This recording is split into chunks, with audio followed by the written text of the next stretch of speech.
All right, now I'm hitting record. Now we're fucking talking about this. Well, what's wrong with that? I don't know. Aren't people bored of me and you yelling about how stupid religion is? Because that's all I'm going to say is it's all stupid. But Dan raised a good question. All right, go ahead. You know, he gave the scenario. And are you allowed to? We'll just give the scenario, not tell who it is. Dan heard a story. It doesn't matter who it's about, but it's a story from real life. Dan Duran. Someone flying to Toronto. A Hasidic Jew sat next to her and then asked... I'm not sure I like the way you say Hasidic Jew, you anti-Semite. No. Here we go. Did you hear the way he said it? And a Hasidic Jew, a Jew face. Why don't you just say... Howard, he didn't say it, he spit it. He spit it. Why don't you just say a Jew face sat next to an innocent woman? Okay, please continue. Sorry, I was just trying to bring some of that Hebrew levity. Right, did I hit Jew too hard or Hasidic no, I'm too Dan, hard? Dan, none of it. I'm just kidding. Okay, I'm just kidding. Just kidding. No. He sat next to her because that was his assigned seat and then asked the flight attendant to be moved back because he was sitting next to a strange woman who might be menstruating, which is like all of that whole sentence there is like, what the... Yeah. So that's we got going on this conversation. My question just before we started recording was, well, how far away from a menstruating woman does a Hasidic Jew have to be? Yeah. It sounds. What's the barrier? You know, it almost sounds like I don't know, not a nursery rhyme, but like a riddle. Mm-hmm. How far away does a menstruating woman have to be from a menstruating man, from a Jew, from a... I don't know, Dan. The reason I didn't want to talk about it is because it's all fucking stupid. Right. But you're more familiar with the traditions of the... Well, I do know some of them. I didn't know that one. I know that as soon as you started the sentence, what I said was, I know when he asked to be moved, because I thought it was because of the Hasidim and their cult-like behavior that he wasn't allowed to be near a woman that wasn't his wife. But it turned out to be even worse than that. No, that's Mike Pence. That's true, by the way.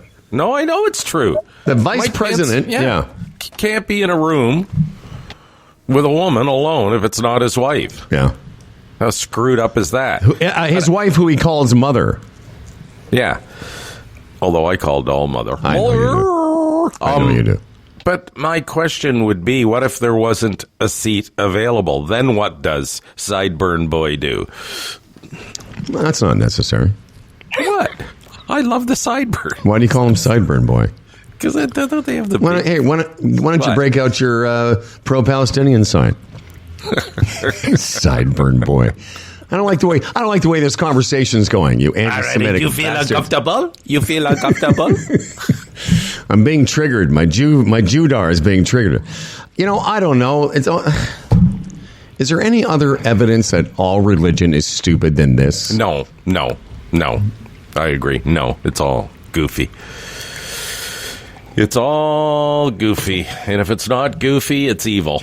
Yeah, what I said was, so here's a guy, and for people, they're the people with the sideburns and the hats, and they wear the blacks. They're always stupid beards. And and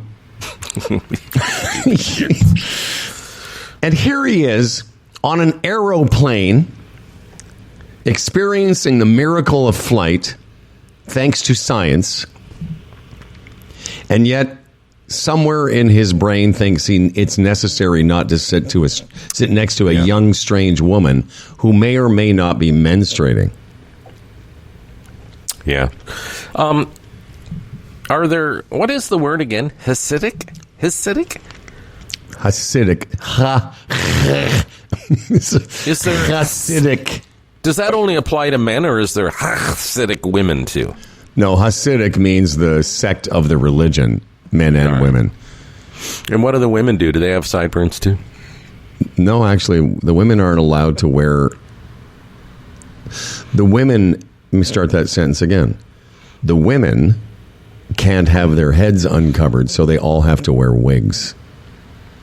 There's a great documentary on Netflix. It's a few years old, but it's about a woman who tried to break away from the Brooklyn Hasidics. Brooklyn has one of the highest populations in, I think, North America, maybe the world, of this particular sect of Judaism. And she tries to break away, and they basically hunt her down, remove her children. It's quite it's a great documentary if you want to know what the religion's like. It's fantastic, actually. Wow. Oh, yeah. The thing is, dressing would be easy for those guys, right? Because you just throw on the same thing every day, right? Because it's almost like a uniform, right? Like you're part of a team. Yeah, it's like those people that wear Leaf jerseys to a game. It's the same thing. Could the Hasidic Jews, can they sell advertising for their hats and stuff? I don't know much about them. Here's what I know. I know from Friday night at sundown till Saturday night at sundown or whatever, they can't operate anything. They can't hit the elevator button in their buildings. They can't turn lights on.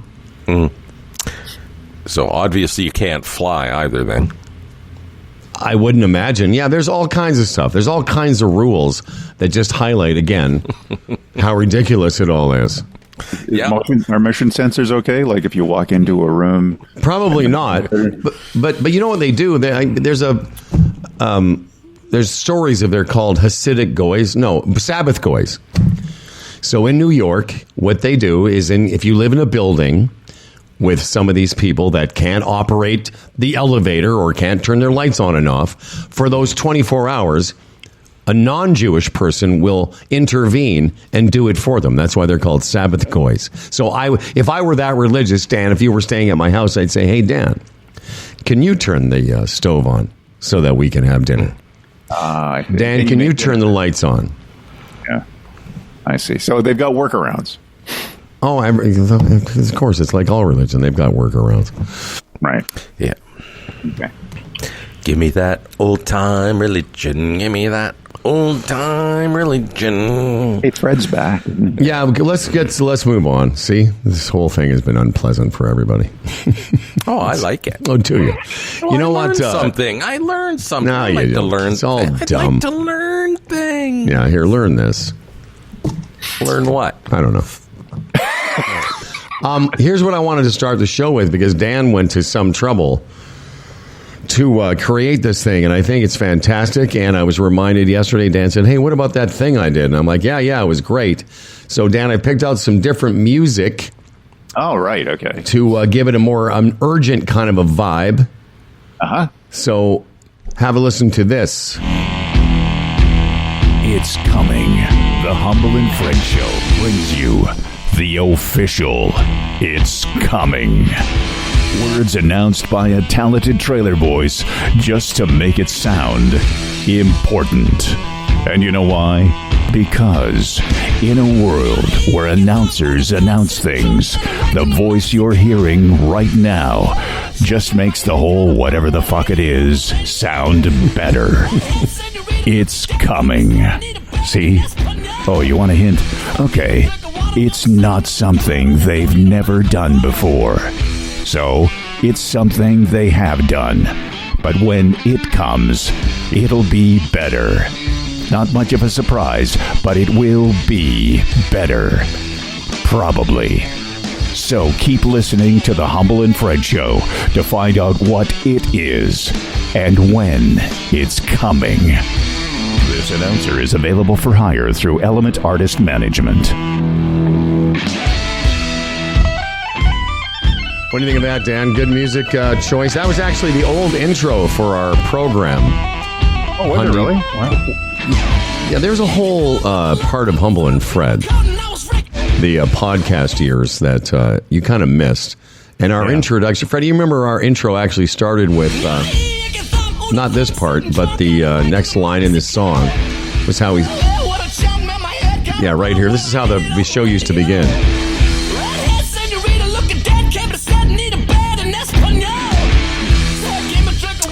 Yeah. Then we got a cease and desist. Is that why we stopped? Probably. I was listening to something the other day that had the full intro on it. And I was like, why did we stop that? And maybe that was it. It's funny how that works, too. I mean, at our level's one thing.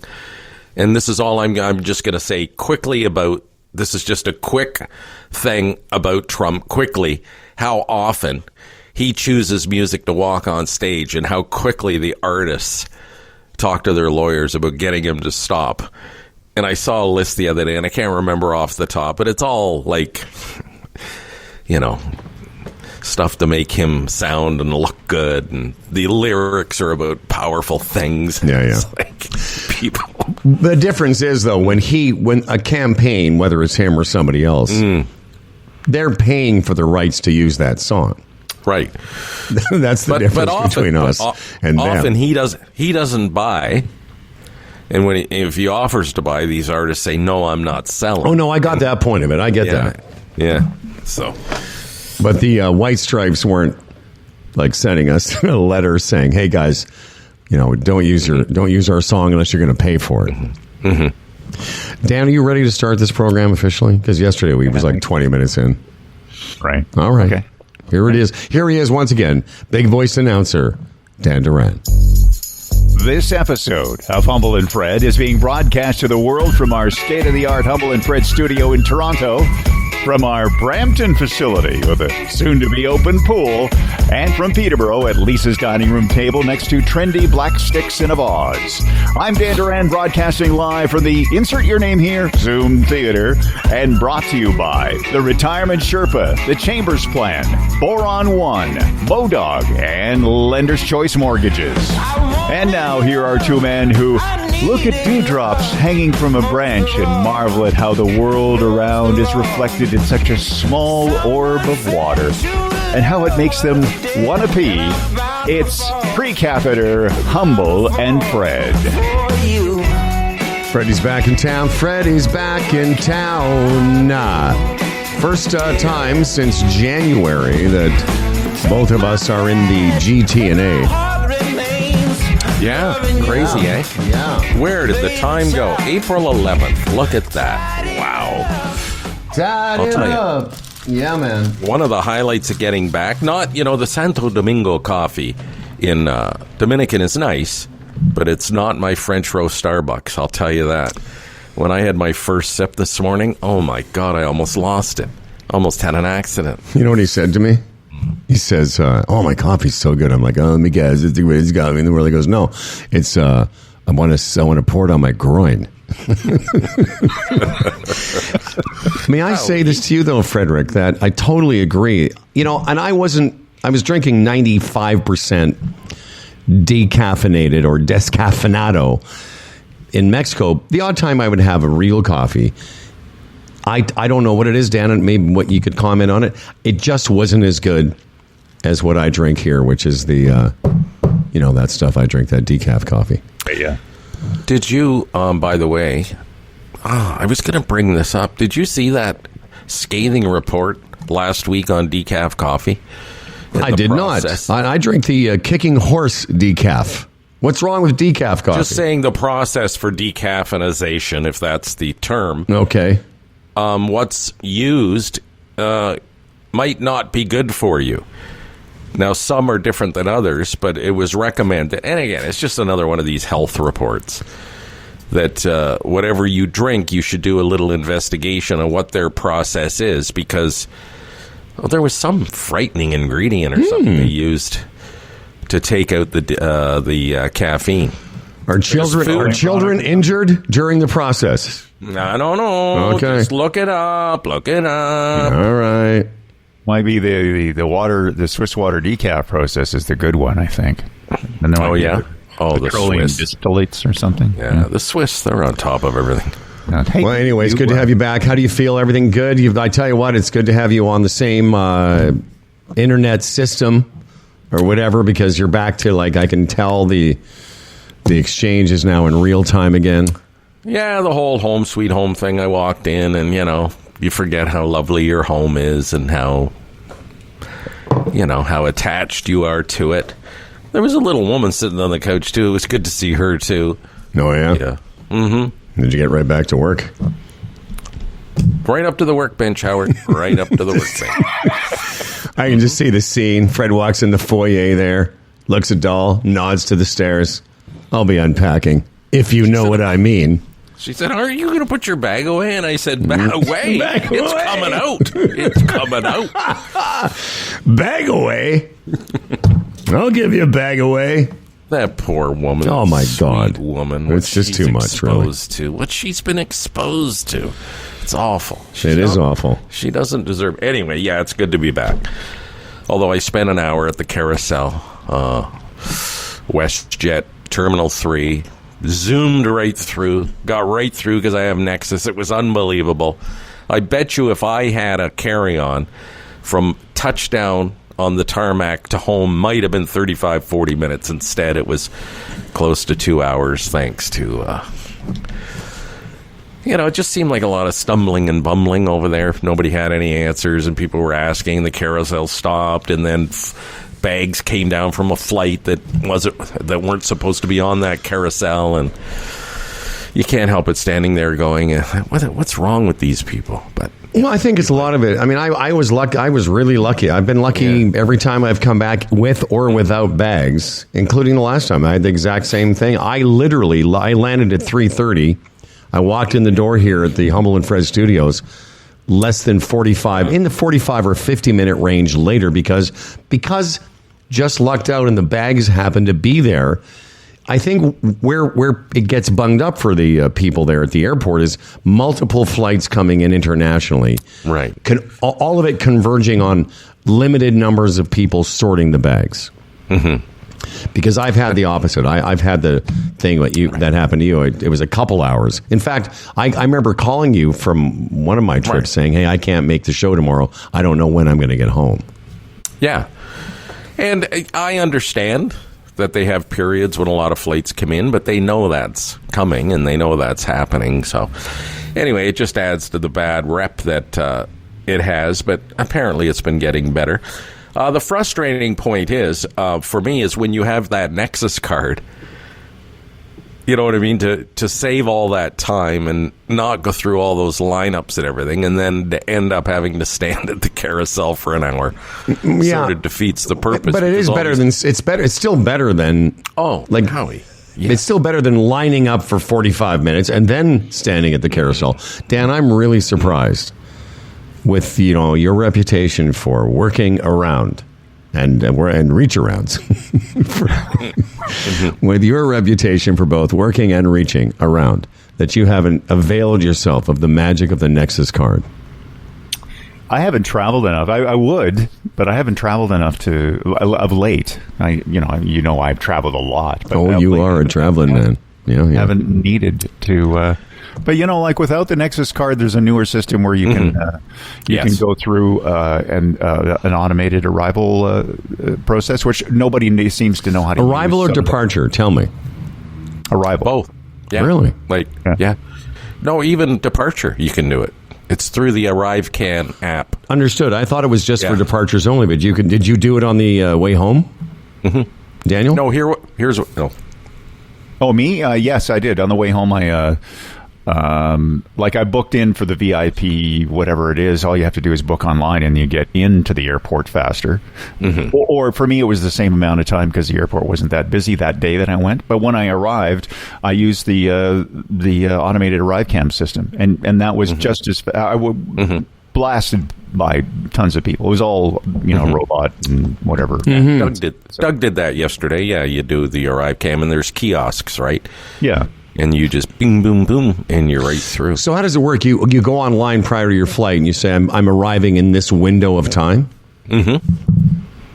Yes. And there's 15-minute blocks. So you get to the airport and then you go to the area and they're expecting you because you've made the appointment, and then you quickly get clearance. What if you're not in those 15? What if you're outside the window of your booking time? They ask you to let them know if you're going to make it or not. But the last time we did it, because we were with all the kids, and they asked Nexus people not to use it, they actually make a point of that. But when we took the kids down to the Dominican in January, we were all there, and Melanie had done it for the family, and we sort of got sucked into it, and we were early, and the woman said, "Oh, that's no problem." It was before actually the block, and she still processed this. And I said to her, "I have Nexus, I shouldn't do this." She said, "Oh, come on, it's fine." So we all went through that way. Fantastic. Okay, well, it's good to have you again. Back in the same time zone, the same area where we're everything's fine. This is our last show of the week. It's going to be emails. Next week, we're doing a couple shows. We got some cool stuff coming. Dan's already done the big intro. I wanted to just do a quick update from yesterday's show. Yeah. And after this little update about the popular food critic Keith Lee, we talked about that yesterday, and Dan was bemoaning. I don't want to. You know what? I don't want to make that. You were sort of saying like you think it's inauthentic and whatever your premise was, and we berated you for about 20 minutes about how wrong you were. So the Dan story yesterday was that a TikTok food critic, a kid named Keith Lee, left a $3,000 tip on an $80 bill at a Toronto restaurant pizza place where he gave it 8.5 out of 10. Huge boost to the sales of this place. Mm-hmm. But I thought, wouldn't be interesting for our program, to hear this kid, because I watched his whole review. It's 3 minutes and 56 seconds long. I won't play the whole thing, but just give you an idea of the vibe of this. And all it is, Dan, is a camera, his phone, I guess, face on, not a lot of quick cuts, a couple little vignette type of things, but not a lot of production is what my point is. It's just him talking about the food and then eating the food. A couple of cutaways, a little B-roll to what the restaurant looks like. But have a listen. Try it and rate it 1 to 10. Mac and cheese. All of these got a lot of ingredients. I might be reading off the phone. A Davis Jr. personal pizza. Cup and charred pepperonis. House cured sausage. Pickle jalapeno. Hot honey. Afro sugo. And crispy basil. This is the same thing, but with beef instead. This is the Hendrix experience. He's showing up. He's showing the pizzas he's going to eat.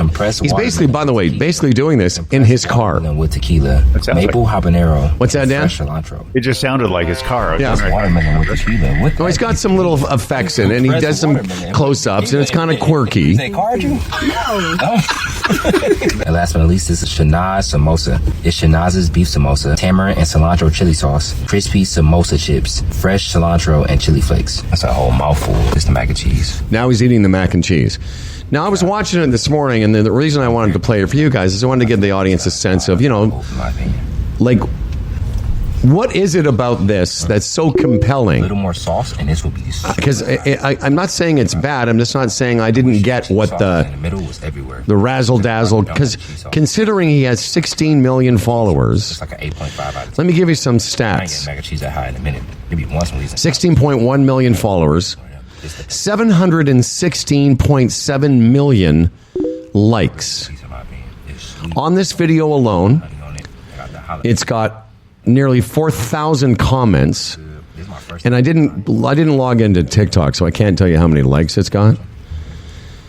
But it just shows you the power of, I don't know what it is, the viral nature of the way the world works for those people. And when I say those people, kids and people on TikTok. So what do you think of that? I'm not scared. I think it's the word that was used yesterday, authentic. The kids that, and it's mostly young people, obviously, that gravitate to that. It's the authenticity of it. They take his word more than they would from some established critic or newspaper or whatever. It's just a connection. Yeah. And he's got a pretty neat image, too, the kid. Yeah, he's got some dreads. He's wearing a toque. Okay, I can tell you. It's got 341,000 likes to this video. So you can imagine if you're the Toronto pizza place and I don't. Does anyone remember what the pizza place is called? Is it mixing Afro? Oh, it's Afro's Pizza. Yes, there it is. Yeah. At Afro's Pizza. Imagine what this did for Afro's Pizza, having this kid and his nearly 400,000 likes and 16 million. And what you just said too. I mean, I ain't never had nothing like there is no established food. There is no establishment anymore. Whether it's for food or sports or golf or hockey, there is no one takes the word of those kids that watch hockey now. They follow things online way more than they do in the broadcast world. Well, of course. And, there's like that hockey podcast, Spittin' Chicklets. Right. Which is crazy popular. And again, you have the established TV shows. A lot of the guys, their suit and ties, and, they have to watch it because they're on broadcast television and public television, whatever you want to call it. The raw authenticity of that show, just players talking about real stories with no boundaries, of course that's going to be more attractive than the traditional way. It's just where it is. Well, I was just going to say, Colton I don't think he's ever watched linear TV. Other than, back in the day when Blue's Clues was on. Yeah. But he doesn't watch Same with my kids. He watches online. Mm-hmm. Neither of my daughters, and Charlie's been out of the house a lot longer than Spencer, but neither of them have televisions. Spencer watches, I noticed she was over here the other day on her own for a little bit before I came home, and I came up and the TV had been on, but it was just on Netflix or whatever. Mm-hmm. They didn't. Nobody in that age group, I don't think, not nobody, but very few have cable or broadcast TV. Well, even me, other than sports. Yeah, it's the only thing I watch. I don't know how much broadcast TV per se I watch. I don't watch any show that's on for an hour with commercials. I don't know when the last time was I would have ever done that. Yeah, I think zero. Yeah. Other than, I'll start watching hockey soon for the limited time the Leafs are in the playoffs. The last time, other than golf, that I watched broadcast television was Dan and I and David and his lady watched the Academy Awards. So that was broadcast TV. But was the Super Bowl the last time outside of golf I would watch. Right. And I don't know. I mean, at some point, I know there are solutions now that you don't have to have cable. You can have Chromecast and other things that'll get you those stuff. Yeah. Well, that's what I used in down in Dominican. Right. Chromecast. How many of the 5 Leaf games you're going to watch? They're going to play Florida. They'll be out in 5. How many of those games do you think you'll watch? Well, I usually watch them all. I mean, it is. I like watching the Leafs when they have their limited playoff runs because, it's going to be over soon. You're not going to be watching it into June. No. This, it's just crazy how this lines up again this year. They're pretty much, they got to play the Bruins or they got to play the Panthers, and they can't beat either one. To me, beyond 5 games. Sad, but true. Sad, but true. Just quickly before we get off this last little Keith Lee thing, Dan, I will tell you the power of this is if I had a chance to go check out this place, I would now. Yes. You know what I mean? Like, I've seen the food. The key. Yeah. It's done enough for me. I live in the city. It's, within a 20-minute drive of where I live, or I could get there somehow. My question to you is, now having experienced the authenticity of the content, do you feel any differently about it? About this particular one? Well, I never had an opinion. about just because, like, where, how do you feel like that's gaming the system? I'm being completely curious now. I don't have an opinion about what you're gonna say. I'm just curious to get your thoughts on what's the gamification of the system that this guy's doing. Well, I don't have anything against what this guy's doing at all, and I think you guys have probably changed my opinion a little bit. But it was more of an emotional response to, I guess, maybe because I'm used to the old ways of doing things and becoming popular and whatever, and it just seems like there's for people like us, a shrouded, ecosystem of stardom that I know nothing about. And it's really difficult when somebody breaks that wall into pop culture that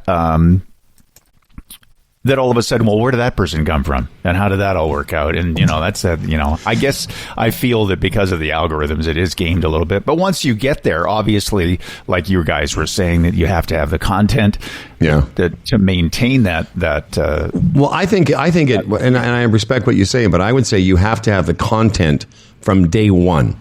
Mm-hmm. Like from the first video that this guy put out, or Chef Reactions, the guy I mentioned yesterday.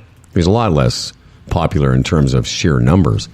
But whatever the content was, day 1, 2, 3, who knows why things become popular? Until quite recently, most of the three of us hadn't had many conversations about Taylor Swift. And I know it's a bad example. She's been popular a long time. But until she kind of broke through to the middle-aged old guy zeitgeist, which was the NFL, there's been way more talk amongst our age group of Taylor Swift. So in a way, she gamed the system by dating a popular football player, and all of a sudden she was in, our world, Fred and mine and other guys that watch the NFL, a lot more than, say, a couple of years ago. We wouldn't have had those conversations about her. That term, game the system, you don't now because, again, the middleman has been cut out. It's you providing a product and it being judged by the people it's supposed to get to. Gaming the system applies to the old system where the middleman would game the system. Absolutely. Great artists would never see the light of day because the deal just wasn't right, or they didn't like the style of the music, or they questioned whether it would be marketable. You know what I'm saying? Absolutely. And now it's just wide open, man. If you're good, they'll see you. I was going to use that example. Think about the old days of radio where, it's inexplicable that the Tragically Hip didn't break through in America, but part of the story is their American record company didn't want to give them the support, and by support that means greasing radio stations. That's gaming the system. That's why, again, not to keep berating you for using that term, but what Fred said yesterday about, and when you just reiterated it now, it's a honest give and take, because if you're not any good, first of all, you have the opportunity to put out your own shit. And if people like it, they will find it. I understand all that. I'm still withholding a little bit because I think the algorithms, that's something, instead of, the record company executive being the guy you game, or they're gaming whatever, like controlling the access to because of pretty exclusive access the record companies had to radio stations in the day. But the algorithm has turned into that, because if the algorithm doesn't work for your specific instance, you may not, rise above the whatever to get to this guy's point. Yeah, right? but what you keep talking about algorithms, so how do you get on the right side of that? Obviously, to get on the right side of the algorithms, you've got a product that people want. I don't think there's anybody controlling at that level. I mean, you put it out there and these kids or these people find it and then it explodes. That's the algorithm. Yeah, I think that's the part I'm confused too. Like this person or any people. Listen, I saw what happened to Charlie and James, who controlled the Boopy Billy account, and how they gamed the system, to use your phrase, is they put out content over time that people liked and shared, and then got liked and shared by bigger and bigger and bigger accounts.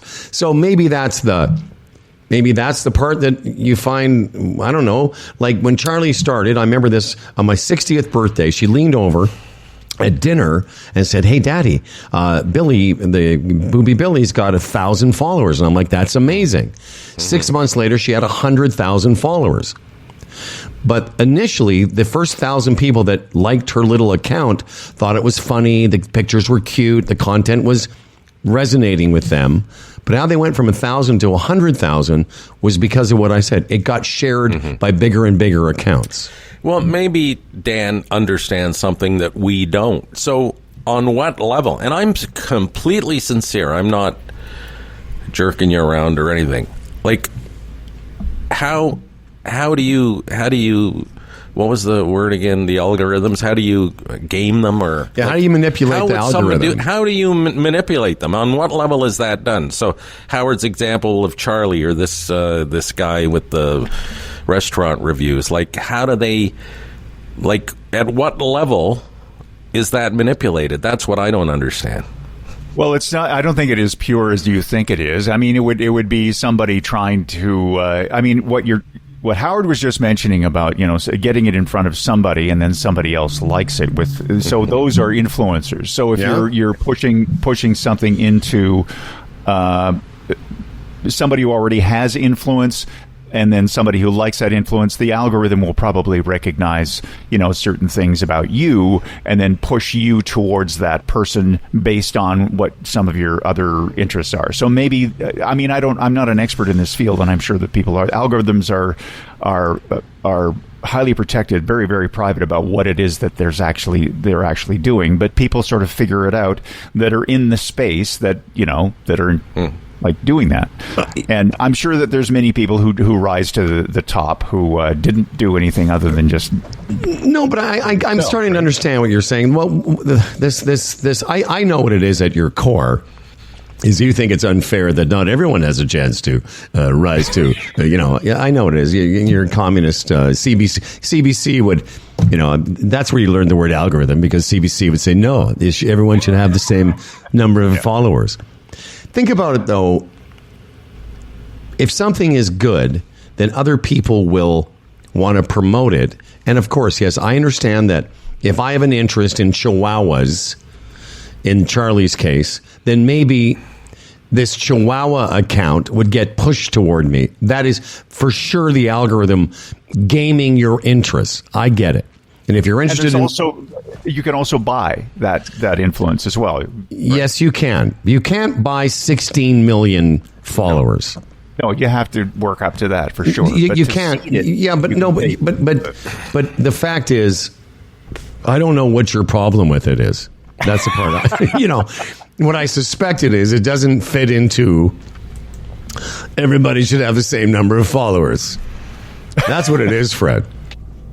Yeah, I guess. Again, I don't, and I don't profess to know the system either. But gaming that system to me seems, on the level we're talking, pretty much impossible. If you don't have a product, you're done. So. Yeah, you can't fake 16 million people sharing and liking your content. 341,000 people like this guy's 4-minute video.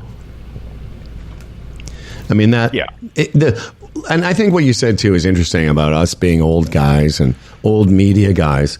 Pardon me. And, it's a lot to take in, because there are more people following Keith_Lee 125 than have ever heard Fred and I and you on the radio in our entire lives. Yep. So that's a little bit. I mean, I'm being hopefully quasi-facetious, but that's a lot of that's millions of people. Oh yeah, well, it's true. And he's putting out 4-minute videos that he's shooting in his car.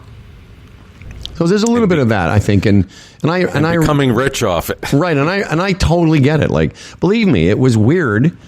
I was proud as her father, seeing what Charlie and her partner did in creating this content that was getting shared by the New York Times podcasts and stuff. It was pretty cool, but also a little bit intimidating, because, Fred and I, had this long career in Toronto, and all together, all our social channels, we may have 30 or 40,000 followers in total.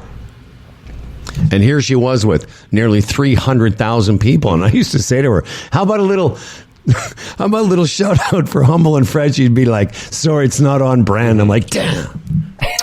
But, as far as gaming the system, too, and I don't know if this term applies here, but even with us back in the day, and you talk about the audiences that we would have and frustrations, which Dan feels through some of it, is that we knew we did a better morning show than a lot of other stations in Toronto, but because of the music we played, nobody ever, we never got the audience, we never got the numbers, we never got the attention maybe you deserve, just through pure work and creativity and irreverence and, a clever show, so to speak. And then stations that were crushing us had a couple of people sitting reading cheesy jokes that were handed to them from some writer. And that's just the way it goes, right? Well, yeah, we were the victims of the reverse gamification of the rating system, because we had a radio station predominantly for most of our careers focused on 18 to 34 men and women, with a slight edge to the men.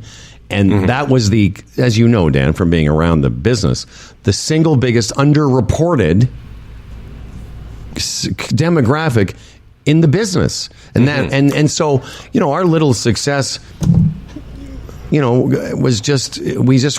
weren't playing in the same field as Chum FM and Q107 and all those other stations.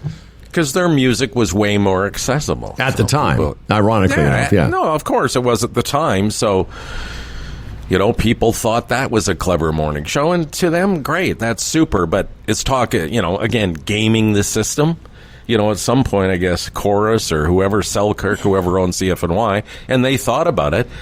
Let's game the system by playing that music that everybody else is playing and see where it takes us. Mm-hmm. They never did that.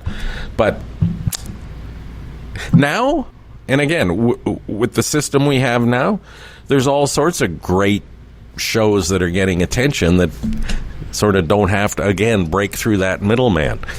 Music shows and comedy shows all, on podcasts and being streamed. And now it's you just lay it out there and let the people decide. Yeah, well, no system is perfect. And no. Mine was more of an emotional reaction. You're very emotional. To the, it bugs me that.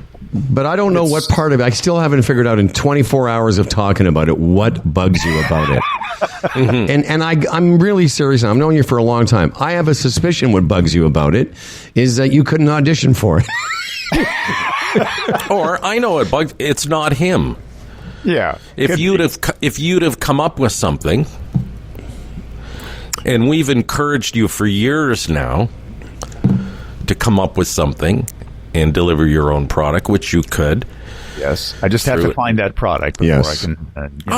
It's photography. It's fix it. It's there's so many things you could do. Right. But you can't get the numbers until you actually create the product. Do something. You're right. Yeah. Right. and believe me, I'm not kidding. Like, it bugged me a little bit. That bugged me. I mean, again, obviously I'm proud of what they did, but, it was a little bit, again, as guys that have been trying to do viral things before that term was invented, to do funny little comedy bits and Mr. Goohead and some parody songs and, to try and get attention in the media. Like, we've been doing that. I've been doing it since I was in Moose Jaw. We've all been doing it as a team now for 35 years. And to watch my daughter take pictures of her dog and get 10,000 likes on a post was a little bit like, wow. A bit of an education and a bit of it was a little bit much to take in. But they started with a dog, so there's lots of dog, huge dog interest. Yeah, but they started with the dog, but they didn't do a dog. The premise wasn't just pictures of Billy. It was a character they created that had, right. And if you've ever seen the thing, they never mentioned it's a dog. Mm-hmm. My point is, it was watching it happen. I was like, wow, all the funny things Fred and I did and the parody songs, none of it got the reaction of this silly little thing they're doing. But because of the algorithm by Big Brother and the Google men. And the potential audience. It's a worldwide audience. Exactly. Like, somebody can click on that in any English-speaking country on Earth. And let's not forget the fact that most of this super popular stuff is only a couple of minutes long. Oh, yeah. It seems the long form stuff that is really popular is produced by people who are already famous. Yes, absolutely. Great point. But the people that aren't famous and are successful, they're just putting 2 and 3 minutes out there. I listen, man. Our collective attention spans, I don't just mean the three of us, but societally, yeah, it's completely shrunk. Like, I was surprised when I clicked on the Food Critic Kid to see how long that video was. Mm-hmm. And that's on the outside of it, 3 minutes, just under 4 minutes long. He knows what he's doing. All right, Dan Duran. We got to let you go. When we come back, we'll talk about why you hate Jews, and that'll give us a good... Old Jew hating Dan. Can you imagine if a fat Jew walked by him? Fat Jew, Mama Zimmerlin. Danny boy. Later. Daniel. Yeah. Listen, don't go away angry. Just go away. I'm not angry. I hope Fred is okay. Fred's wheezing. He's wheezing and all right. He's not used to the altitude. Dan Duran's news will follow the emails that we're going to get to and some great discussiones from this past week. But first, there's only time for this right now. Oh, there's excitement in the air, is there not? Although Humble Howard told me the weather forecast in Augusta, Georgia is not too encouraging, but it's supposed to be day one of the Masters. And I went to Bodog and I looked at some of the numbers, and Scotty Scheffler, he's the favorite at plus 450. Rory McIlroy, a distant second at plus 1,200. John Rahm, he's also at plus 1,200, I believe. Koepka, plus 1,600. So that gives you, familiar names at the top, obviously. What about Nick Taylor?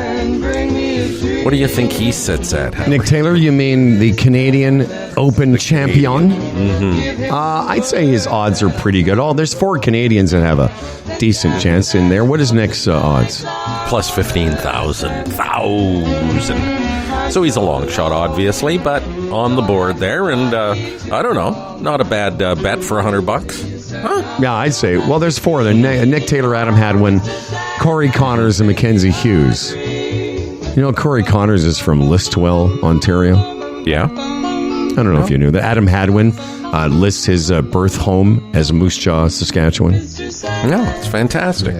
Goddamn, yeah, it is. We can only hope that a Canadian, is a player through the weekend. That would be nice. What was your forecast, though? They may not even get the first round off. I've got an update now. While you were doing that, I just checked on masters.com. You know, as I don't know, old whatever image that golf has, probably, and it's I've seen this online in several different places, one of the best websites for a sporting event you'll ever see is masters.com.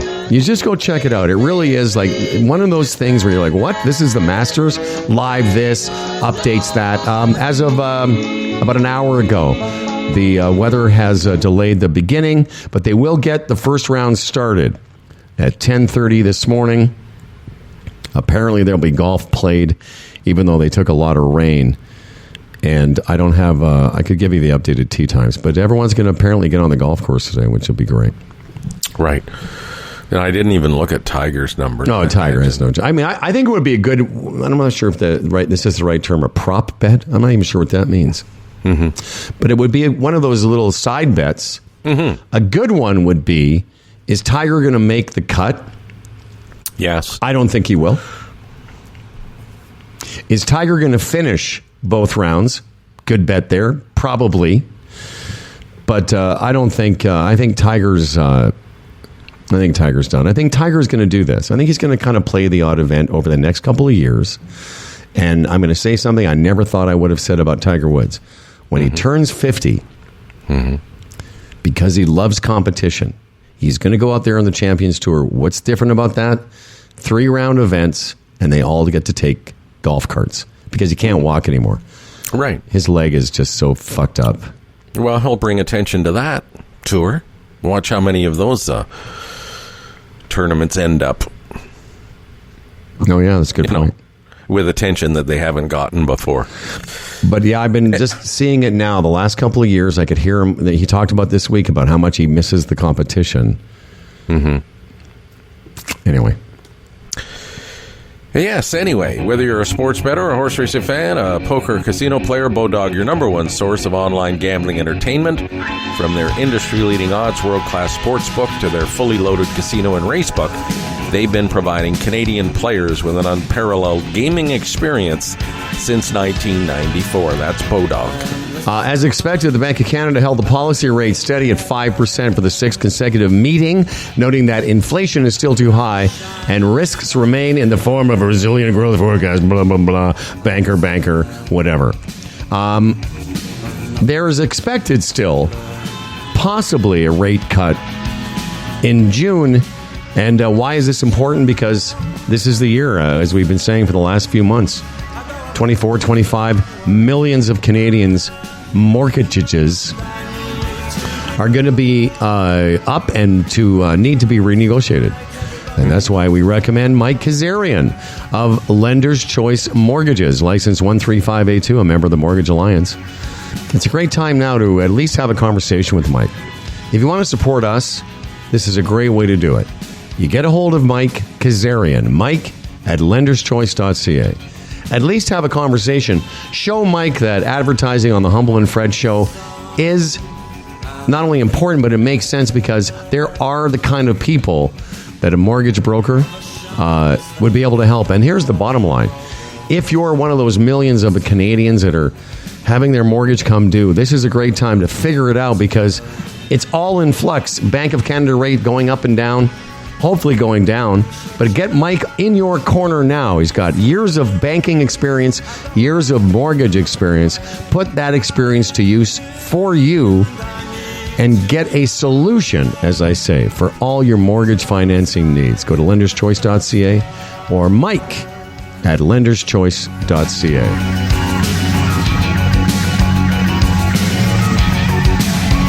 Yeah, it's been a couple days with Dan there. I still can't completely understand what his beef is. But well, maybe he understands the system more than we do. I don't know either. Yeah, maybe. Maybe. It's funny because I used to sort of joke with Charlie. Hey, when are you going to put a little thing out there for the Humble and the Fred? Not on brand, not on brand. I would get the same answer. Mm-hmm. And then one day she was like, can you babysit Billy? And I said, oh, really? So now it's on brand? Oh, it's on brand now? Daddy's on brand? Mm-hmm. The thing is, I love that dog. I fucking love it. Oh, I'll tell you, Howard. The dogs in the Dominican Republic. Again, I told you how much I love the people there. Just so happy and smiley and friendly and gracious. It's just fun to watch the dogs, eh? They just wander freely, and they're all like have the same sort of vibe, like, you know, just chill and come up to you and give you a little snuggle and then they're on their way, and you know, they walk through restaurants, and yeah, it's no, just I know. cool. Same in Mexico. I do feel a little like in downtown Playa del Carmen, which is a pretty big city, a few 100,000 people. I feel a little sorry for the stray dogs, the wandering dogs, because they are so sweet and friendly. But like, you know, a lot of them are going to get run over. They are. They're getting run over on that highway. They don't have a lot of food.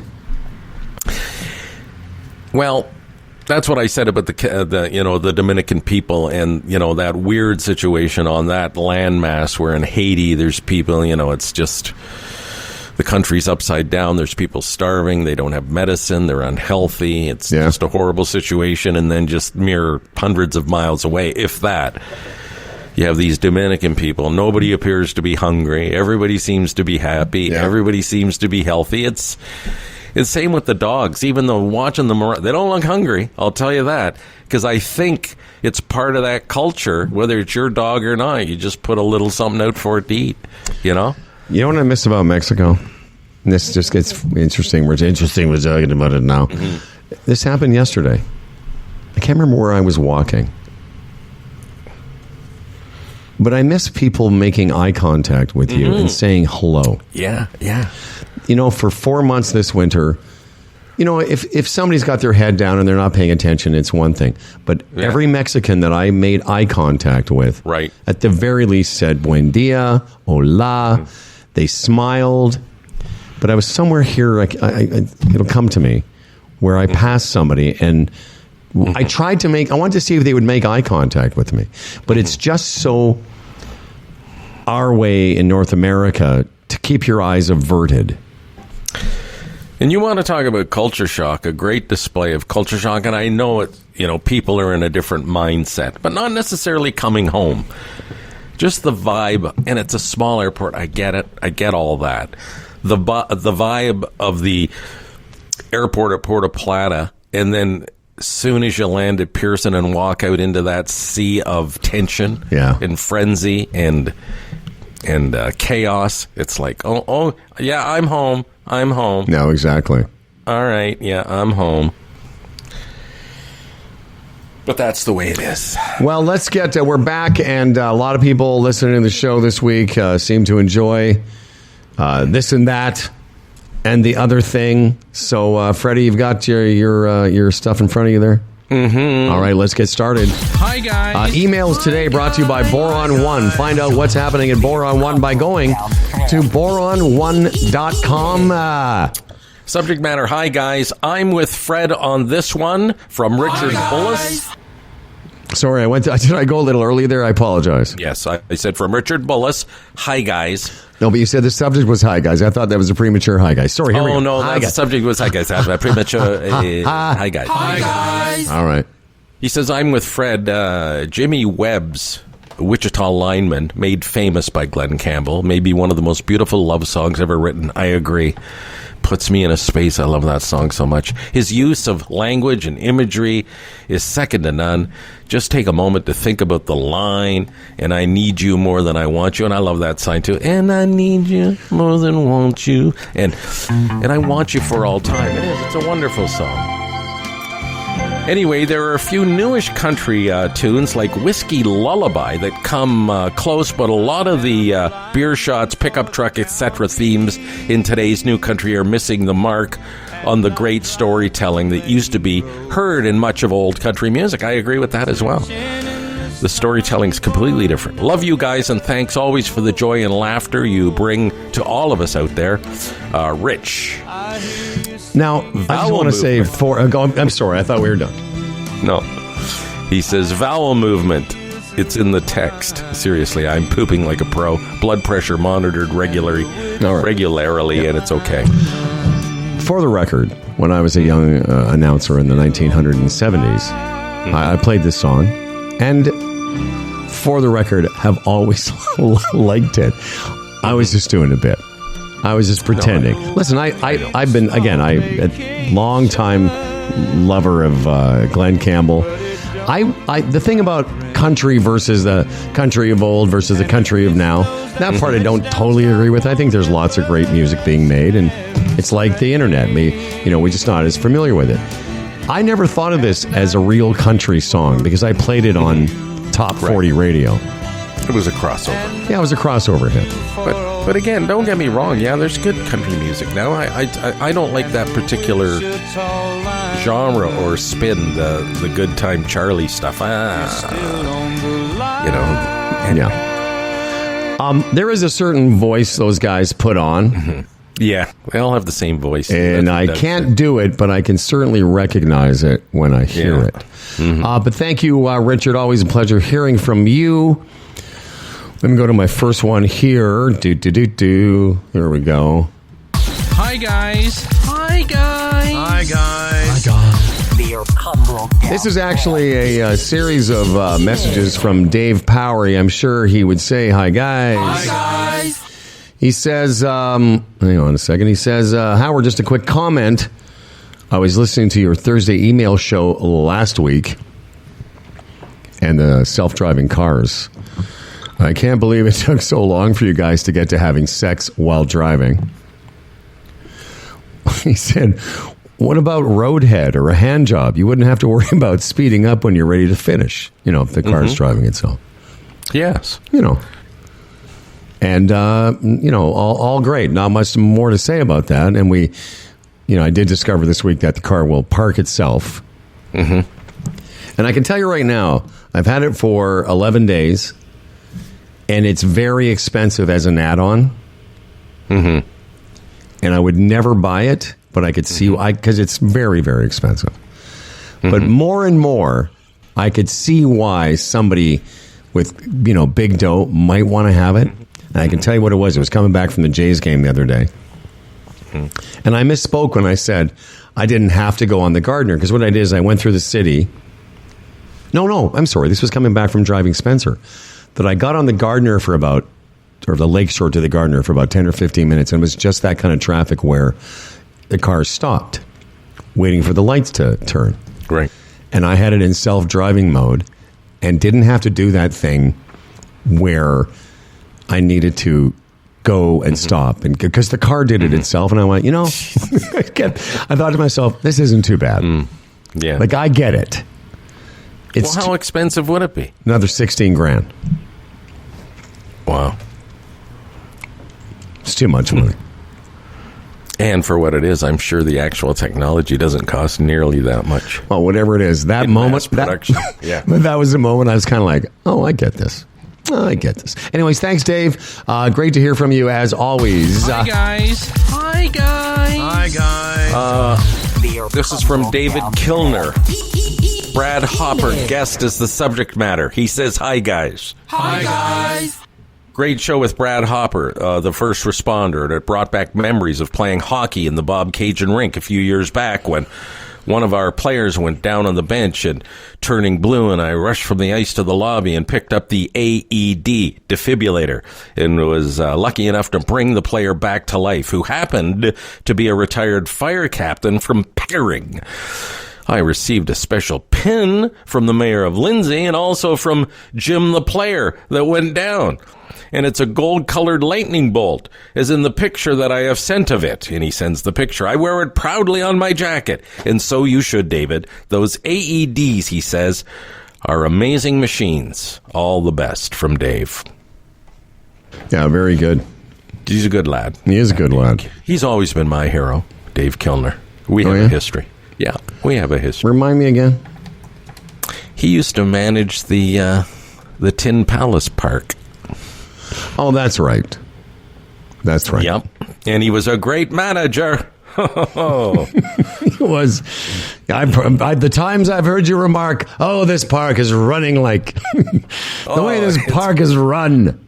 Oh, it's spinning like a top. Yep. All right. This is. Let's. I want to get this one on because it's the last, I think, of the country music Red Solo Cup ones. This is Hi, guys. subject line Red Solo Cup April 4 episode from Aaron Blakely. This is, hi guys. Hi, guys. I'm a very long time listener since the CFNY days. Funny A20Q. Well, we weren't on Q. CFRB, etc. And now Humble and Fred podcast. I never miss an episode. I adore the two of you. Plus Dan. I really get your humor and your amazing musical references. Alt rock, 80s, Steely Dan, UB40. I know you fellas have a way of highlighting a wider range of musical genres. On your April 4th show, Fred started talking about his views on the song Red Solo Cup. And by the way, just as a side note, I'm not 100% sure. I'm super familiar with it, so I thought I would play a little bit of it by the artist Toby Keith. Now, Red Solo Cup is the best receptacle for barbecues, tailgates, fairs, and festivals. And you She goes on to say he was pitting this song against Glenn Campbell's Wichita Lineman. Well, Fred is correct in saying that Glenn Campbell's songs is more meaningful. Fred poo-pooed Red Solo Cup, and then about 10 question marks. Is Fred aware that Toby Keith just died on February 5th, 2024? It was cringeworthy on my end. ... I love you, Red Solo Cup.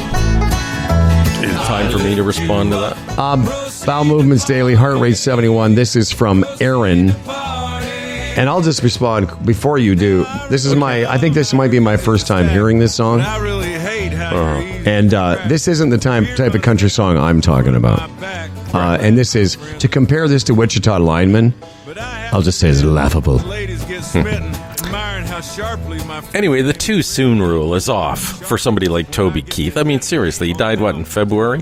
Yeah. And it was almost April? It was April when come on, really, Yeah. the too soon rule is way, way off. And then the, dark comic in me might say, for writing that song, he deserves to be dead, but I wouldn't say that. No, you wouldn't say that. No, I would never say that. You are a dark comic. You're dark. So dark. Very dark. You're so dark. My darkness. You're so dark. You're Johnny Dark. Anyway, let me just say this. If it's not too Johnny soon. Darko. If it's not too soon, Aaron, apologies in advance. I hate that song. That is a dumb song. I'm sure there are I've better. never liked that either. and that is my first time listening to it.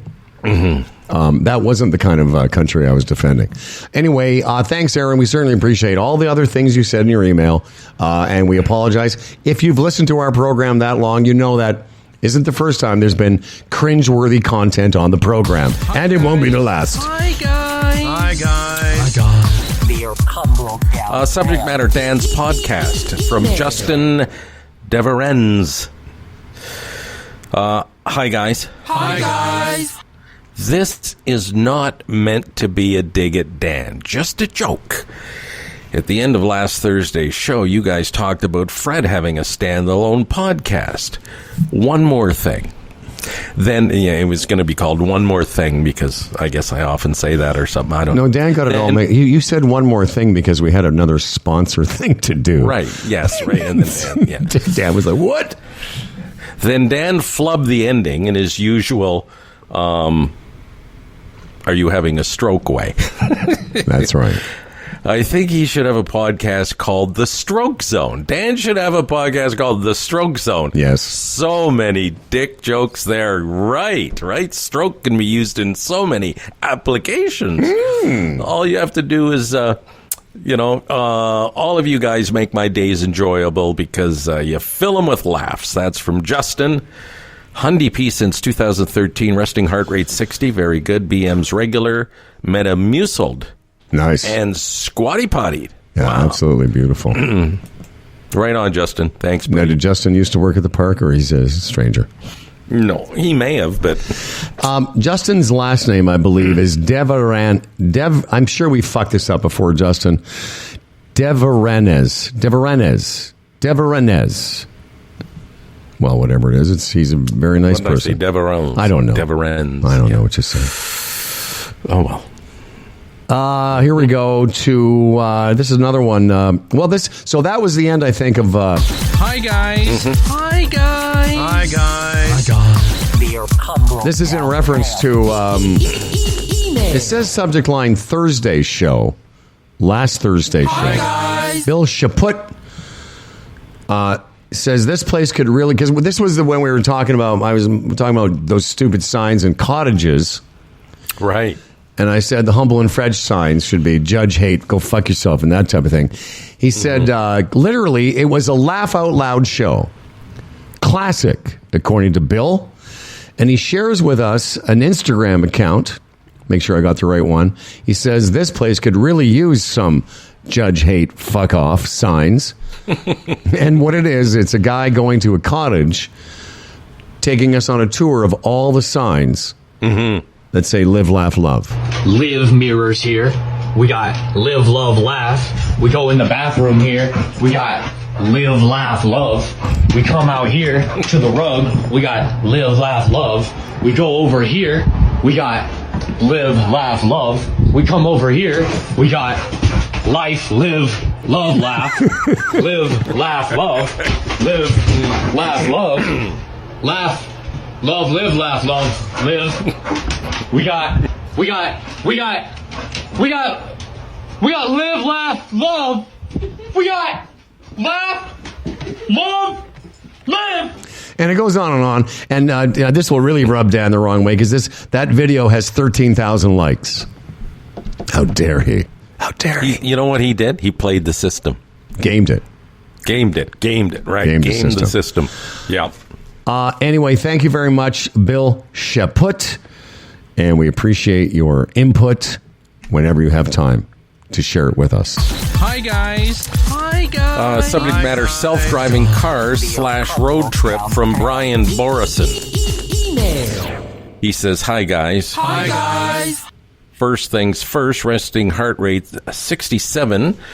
Bowel movements, yes, every day. Okay. We were in Scottsdale, Arizona for the month of January. They have self-driving cars there called Waymo.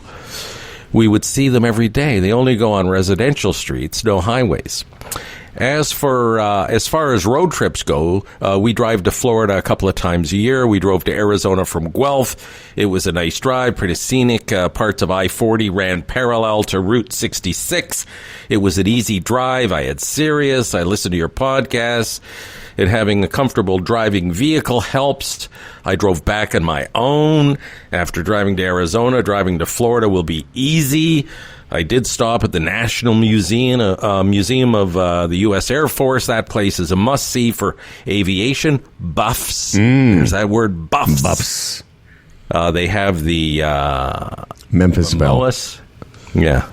Okay. You know, that's Memphis. Yeah, Memphis. I know it says Momoas, but it's the Memphis Belle. He just made a mistake. Okay. But you have to get on the guy. I should have known that. Yeah, anyway, I look forward to your show. The three of you have me laughing out loud constantly. Brian. Did you really think it was the Momoas Belle for a second? Well, I'm thinking, this is some unique aircraft that I've never heard of before. That's right. From that's Momoas, Tennessee. Long distance information, give me Momoas, Tennessee. All that's great. A lot of great information in there. Yes. Yes, he likes to drive. All right. Okay, well, thank you very much. As always, appreciate. Hi, guys. Hi, guys. Hi, guys. This is from Jim McDonald. He says, hi, guys. Hi, guys. Once again, great show. Keep them coming. He mentions Smartless and Fly on the Wall and says he can't listen anymore. Maybe 10% of those shows if there's a good guest. But Humble and Fred, I keep coming back for more. Thank you. He says thank you in bold. Thank you. Nice. For the hours of entertainment. Goes on to thank Brad Hopper. Brad Hopper made quite an impression on the audience, and rightly so. He says, feel free to pass this on to Dan if you feel it's appropriate. For the love of Gord, Dan, talk to your doctor or Dr. Howard. That's what he says. And get your colon checked. Due to family history, I'm a high risk for colon cancer, and at the age of 43, I had my first colonoscopy. Age of 43, Dan. The results were clear, and I'll have another scope in 5 years and keep on top of things. I admit the prep work sucks, obviously. Mm-hmm. But the couple hours of discomfort is well worth the knowledge there is not something lurking in my colon. I'm a Humble and Fred podcast listener, 100%er since early 2020, and a listener from the CFNY days. By the way, AWE OG Hyundai P. Good for you, Jim McDonald. Bowel movements regular, resting heart rate 74. And yes, Gord, I will. I'm sorry. Yes, Dan. Jim? Gord. I'm looking at, he's saying for the love of Gord. Yes, we will pass that on to Dan again. Maybe he thinks colonoscopies are gaming the system. Maybe he thinks that's right. All big. Yeah. You know what it is? He's frightened of big colon. That's right. Yeah. He thinks it's all a scam from big colon. Anyway. Maybe he thinks they're going to shove an algorithm up his ass or something. That's right. Maybe he thinks when they're up there, they're going to take pictures for the Google. He doesn't want Facebook. He doesn't want the inside of his ass to be part of Gmail. Oh, isn't this fun? All right, we got a couple more to go. Frederick. Hi, guys. Subject matter, thanks for being a ray of sunshine. Aw. And this is from the great and sweet Jennifer Kelly. Hi, guys. Hi, guys.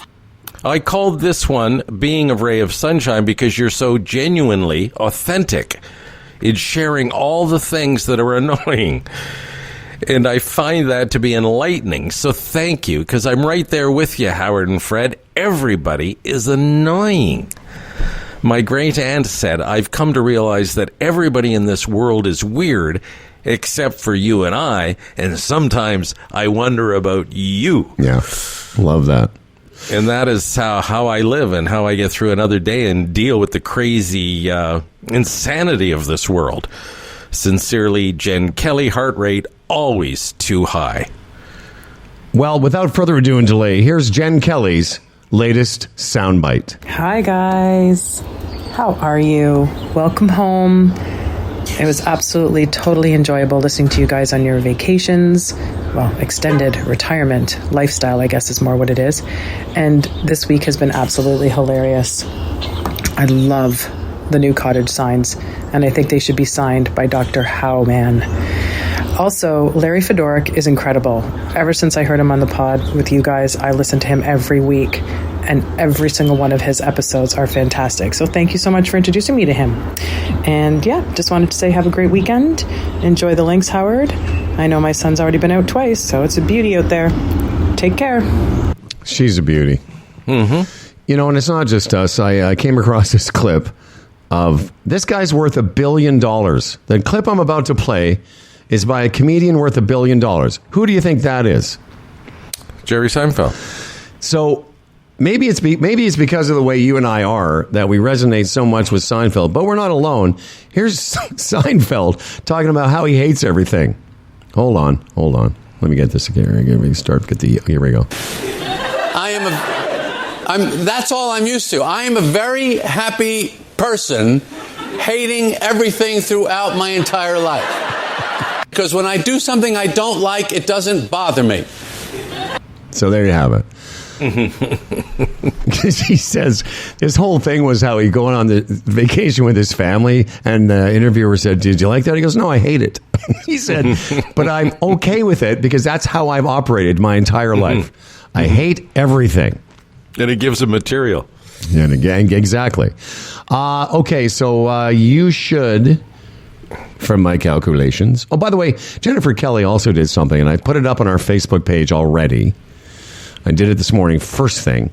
It's a sound cloud it's a word cloud of all the things that represent sort of the Humble and Fred cottage sign. So go have a look at it. It's very amusing. And again, thank you, Jennifer, for that.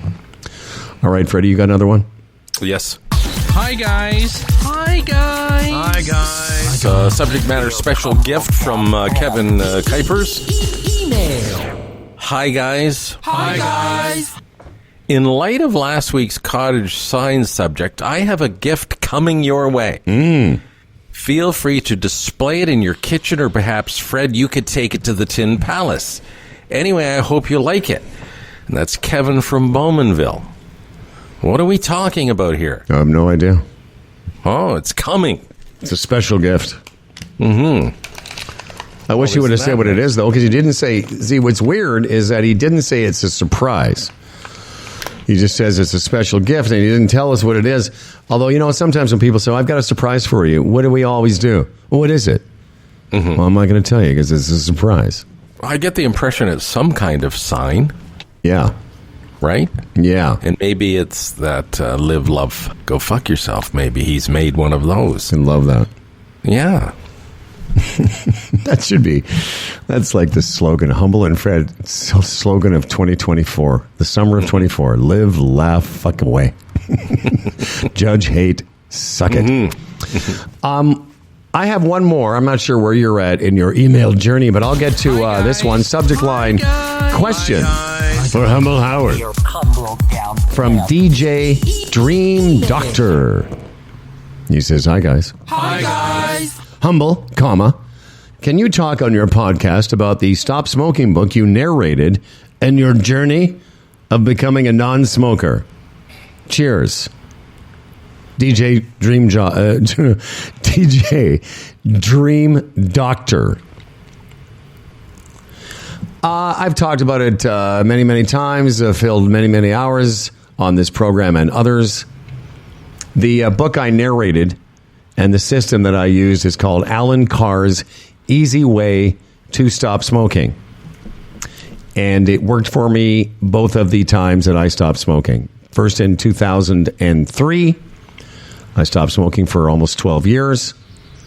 And then I started again for about 18 months, used it again. And it's a small paperback book. You've seen the results, Fred. You saw me, pack and a half a day smoker, stopped smoking, never smoked again until I did, and then I stopped again. I don't have much to say about it now. I know we don't have time, but I would just say, like, sincerely, if you're the kind of person that thinks you don't have the willpower to stop smoking, what the main takeaway of the book is, you don't need willpower to not do something you no longer want to do. And so what the book does is it strips away all the mythology around smoking and just leaves you with the fact that the only reason you really smoke is because of a slight addiction to nicotine. Anyway, pick it up, though. It's cheap and available on Amazon, and there's a narrated version that I did years ago, produced by the great Dan Duran. Do you have any left, by the way? Good. No, that's it. Fantastic. Thank you, everyone. I went to Dan's house. This was before we'd had our own studio. Yeah, thank you, everyone.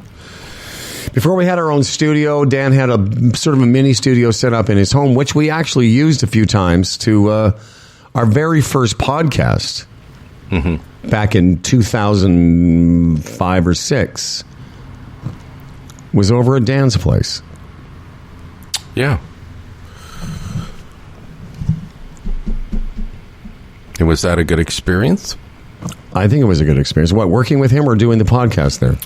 Doing the podcast from there because, you know, he sets up things nicely. Yeah, it was a great experience. And then because of him having that little studio, when I was asked to narrate this book, I wasn't working anywhere. And so I said, hey, why don't we do it over at Dan Duran's house? And this is the only book I've ever done the audio for. And it's an interesting experience because it's 120 pages, so not a very big book. But it was hours and hours and hours of reading. It was just fucking, not excruciating. It was just a lot more work than you think. Oh, listen, just thinking about that's exhausting. Wow. You know, I would read, you know, the odd time I might get through a whole page. But you know, you're making the odd mistake, or you miss a word and you have to stop. And I have to ask Dan. I don't know. I know it took us tens of hours. I don't know how many hours it took us, but it was a lot. Anyway, let's when Dan gets back, we'll talk to him about that and other things. Do you have some work for us? Not work. You have some information for us. Oh, yeah. Chambers of Commerce Group Insurance Plan, Canada's #1 group benefits plan for small business. Go to chamberplan.ca, get a free quote. Very simple.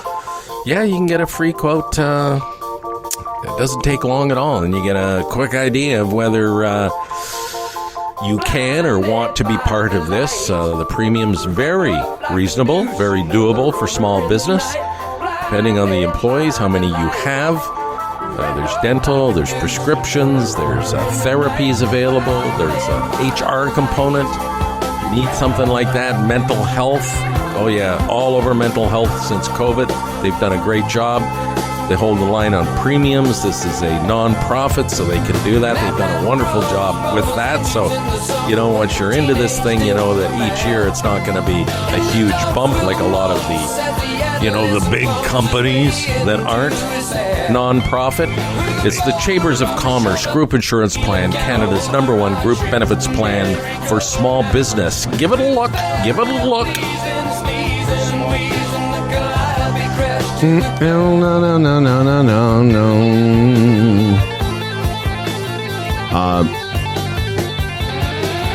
I'm basically up to date, except I'm going to play the Bodog spot here. Just give me a second. I have to let this go. Just give me a second.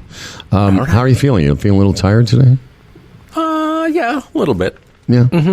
And, you know, I developed over the last week a little bit of a chest cold somehow. I don't know how. Well, you got to rest. Rest up. Yeah, and I will. My little sweet wife will be looking after me now. Aw. I just was just open up the Facebook feed. Somebody's Danielle Larocque is, I think, quite pissed with us. Hey, Danielle Larocque is come to your aid. Yeah. Yeah. Did you see that? You should respond. He says, "Wow. Can we ridicule Dan some more for having an opinion? You know, he's been getting away with murder lately, being someone who has religious beliefs and all. He's just asking for it, really." I'm reading it. I'm reading it in the way that Danielle or Daniel meant it to be read, because I believe they're being sarcastic. So, yeah, I mean, well, that's a lot of it is tongue in cheek, Danielle. Just relax. Although I have been trying to convert Dan away from religion for some time. But I mean, you continue to believe in the Muppet in the sky, Danielle. That's fantastic. We all have our different beliefs, and that's what makes this show interesting, is that we take different stands on things. I have no idea what makes the show interesting. And I'm going to be serious here. From time to time, I feel Dad. I feel bad when it comes to Dan and the religious thing, because, Howard, you and I were close to our fathers, and Dan's dad was a preacher man. For him to let go of the religious thing, considering his upbringing and his love and admiration for his father, would be a huge leap. He's got to sort of cling to it on some level. And I think this is what he's doing. What? Grow up. My dad had a menswear store. I'm not hanging on to leisure suits. I'm not walking around going, I'm not in some powder blue leisure suit saying, why are you wearing that? Well, my dad had a store, I think you know exactly what I'm speaking of. Before I comment, I would like to tell you that this part of the program is being brought to you by Bodog. When the puck drops, it's time to play. It's easy to find your next favorite game at Bodog.net. Check out the latest sports odds and get free tips to help you score this hockey season. Visit Bodog.net today. #MakeAPlay. And before we get to Dan's news, let's listen to a little Gypsy Kings and talk about the retirement Sherpa. Well, Sherpa Jay was on the show yesterday, and part of wealth building and retirement planning is staying ahead of the tax, man. And there was a lot of good tips, and there's a lot of good strategy when it comes to taxes and your retirement.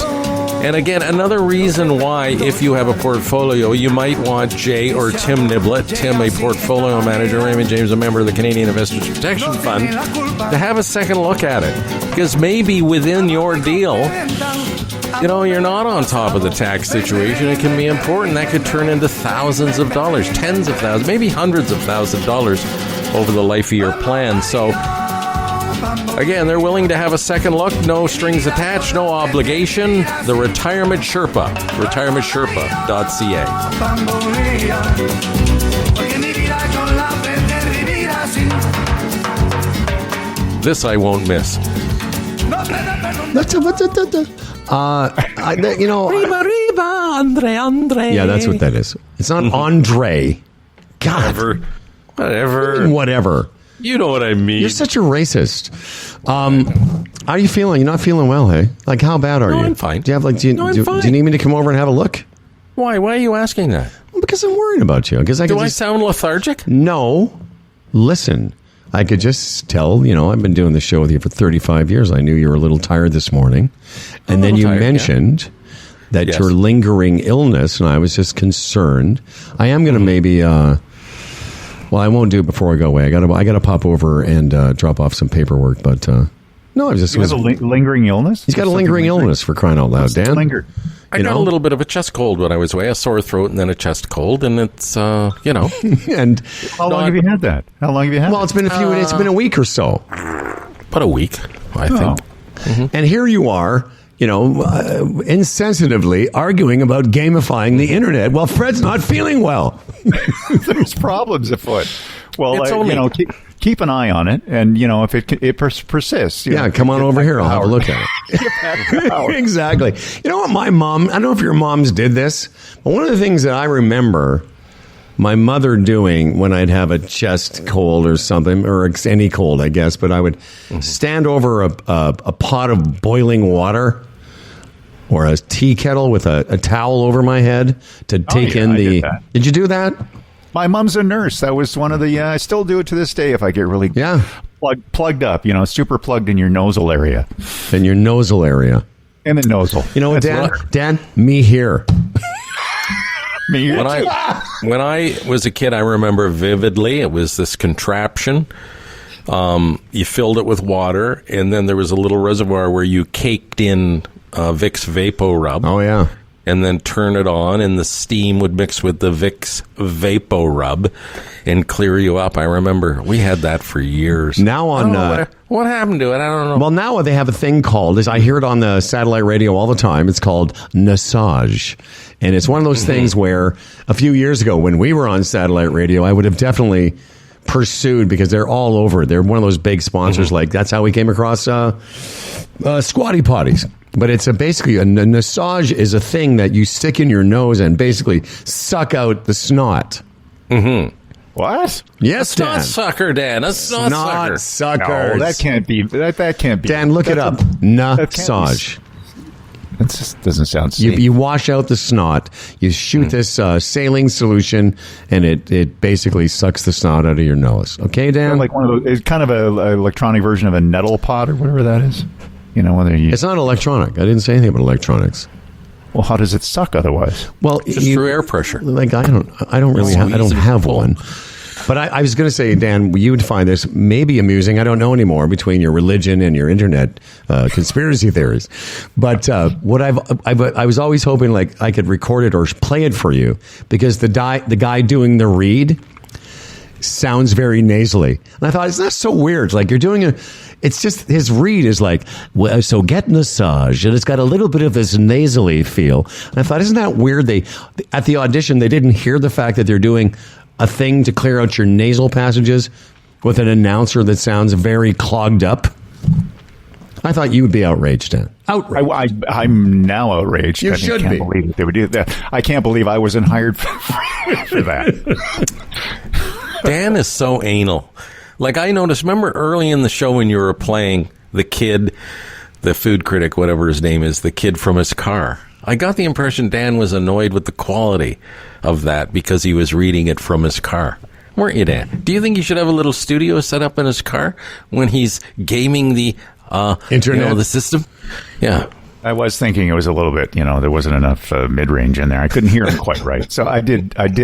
How do you know me that well? I just we just know. How do I know? Jesus Christ. Anyway, you guys asked me a little while ago to, because of the Peterborough Theatre Guild, I do commercials with Lisa. Oh, yes. For upcoming productions. So yesterday we went into the studio. I do have a question after I play this for you. But this is, do you want to hear it? I've got it right here. Yes, of course. Right now. Okay. So set it up. What is this again? Set it up. Girl in the Goldfish Bowl is the name of the play. Lisa plays a role in this production. Is she the girl in the Goldfish Bowl? No, she is not. Who's in the Goldfish Bowl? How dare they take that role away from Lisa? I think her name is Lindsay, but Lindsay. Another, and it's So anyway, she's what is Lisa in something like a telephone booth? No, she plays rather, like a loose woman or whatever. She plays a whore. How dare you, Dan? Well, I wouldn't go like that far. No, she's, I think, a drinker and a smoker, and so loose. Anyway, so a loose woman. Anyway, here we go. This is the commercial. Well, that was anticlimactic. Hold on here. Oh, do you have a mouse? You should get one. Hey, Dan Duran. Hey, Lisa Devan. Do you have your tickets for the curious comedy Girl in the Goldfish Bowl at the Theatre Guild? Oh, is that the flashback one about the precocious girl who thinks her goldfish is reincarnated to save the world? Yep, that's the one. Girl in the Goldfish Bowl. Aren't you playing the sloppy antagonist in it? Yes, I am. Running May 3rd to 18th at the Peterborough Theatre Guild. You liked saying that, didn't you? Yes, I really did. Sloppy antagonist. Okay. Sloppy. Wow, that's great. There you go. Did you guys record that in your car? No, we went into the radio station I used to be the program director and morning show of. Wow. To record that, yeah. Now, she's very good. She's got a great voice, man. Mm-hmm. She does. What's her last name again? I forget. Lisa Devan. And you're Dan Duran and Lisa Devan. Yeah. Dan Duran. So when you guys get married, will she be Lisa Devan Duran? Yeah. Or will I be Dan Devan Duran? Please welcome Mr. and Mrs. Dan and Lisa Van Duran. Wow. Yeah. Here's a question, though. She was asking about as we were going to bed last night. She was saying, well, so just the sloppy, is that like the conservative people of the Theater Guild, is that going to be like offensive to anyone there? And I think you're overthinking it. And then she kept wanting to talk about it. I think you're asking the wrong guys. Take this up tomorrow. Yeah. So I didn't think it was anything wrong. Yeah, I mean, my initial thing was, what, she's playing a whore? Yeah, that would be different.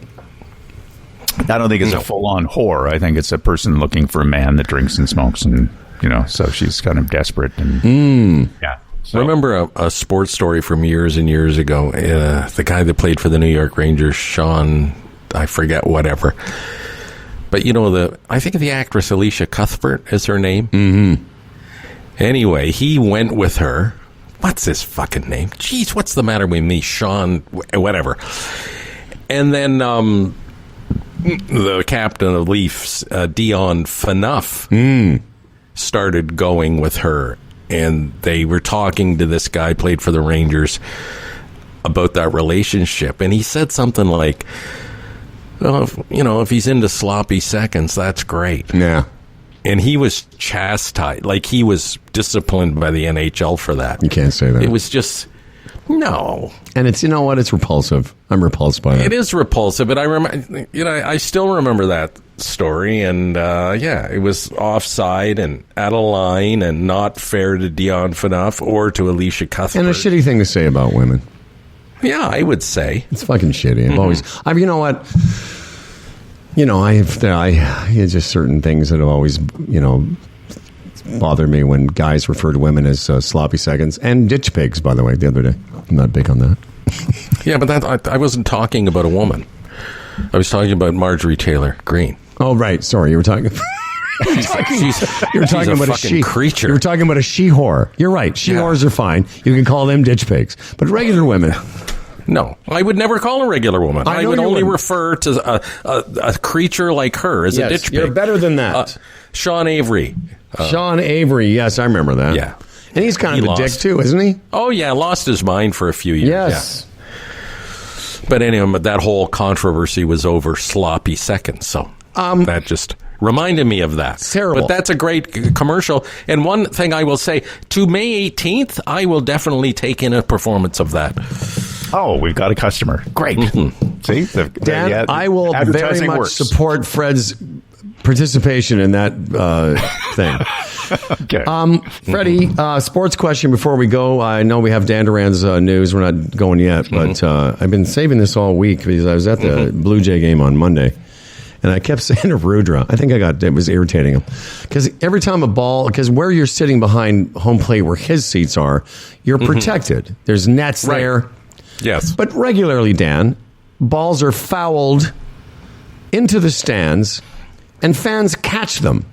Mm-hmm. It's quite something. And some of them are, sort of spinny foul balls. And what I mean by that is they're sort of going up in a loop and, you could sort of see somebody catching them. No big deal. And lots of fans, by the way, Dan, bring I've seen that gloves. In the outfield. There's kids at the end, the very back wall. And no, but not even just like all over the stands. There's kids right where we were. My question, Fred, the odd time where somebody fouls it off with speed, where it's kind of like just ticked, and it goes into the stands, where there isn't protection. Right. How often in a Major League Baseball season would one of those balls hit a baby in the face? Because I kept saying that to Rudra. I thought that ball could have hit a baby in the face. He's like, I don't think it happens that often. But what if somebody was surprised, was holding their baby, a ball came out of nowhere, then just held the baby up? Well, I would respond to that like, you're right, it could happen. I think instinct is if you've actually taken a baby to a baseball game, as soon as there's a foul ball, if you're paying attention, you would cover the child and take the hit yourself, obviously. Theoretically. Right, but it could happen. You could be, in a conversation with somebody, it's hit, you don't notice. Next thing you know, your kid has a baseball in the face. But on a serious note, and I love to be serious. Why do we have to get to be serious? because I don't know what else to say I've got about 10 a more baby minutes getting a of baseball baby. in the I've got face. 10 more minutes of baby in the face. But Okay, go well, ahead. you do that, and No, I'll give you mine. let's get serious. Let's get serious. Is there a ball disclaimer when you come into the park? Absolutely. I think in your tickets there it says if you get injured, they're not liable. Okay. Which they are, actually, on some level. But it's uncanny how often people... No, that's not even the way I say it. It's uncanny how people don't get injured at the ballpark when you consider that. Is this the part where we're getting serious? Yeah. Okay. No, wherever they put the nets, that's, traditionally were the areas that people were getting hurt. Yeah. They've got that all figured out. Like at hockey rinks, though, they've put the nets up at the end now. I was going to bring up hockey. How many times a game does that has to have happened where somebody got a puck in the face, baby or no baby? Howard, not to get too serious and bring everybody down, but the reason all the netting was put up in NHL rinks at the ends was because a young girl, I think 15-year-old, died in Columbus during a Blue Jackets game. A shot went up into the crowd in the end and struck her in the head, and she died, actually. You going to make a joke of that? Was she a baby? 15. Okay. She was somebody's baby. All right. She was somebody's baby. At golf tournaments... Are babies getting killed there? Absolutely. There are no nets, and you've got to pay attention. And it's surprising. And one or two or more times per event, I guarantee you somebody is not getting seriously injured, although it's happened. I don't know about anybody dying, although I'm sure it's happened. But you think about it, the more popular players have people lined up along the fairway, 15 people deep. It's hard to get out of the way. And if you're not paying attention, which is easy to do because you're 300 plus yards away from where the activity is being initiated.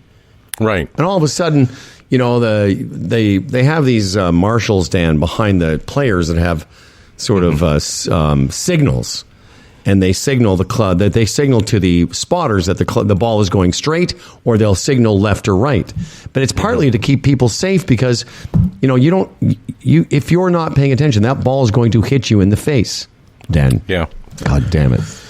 No, I get it. And like at hockey, they've got it figured out now. They got the nets at the end. If the puck goes out to the side, it's usually not of much velocity, right? It's up off a stick or something. So it's not going to cause a lot of damage. In baseball, they have it figured out too, right behind home plate and down the sides where, sizzler line drives could really hurt somebody. Yeah.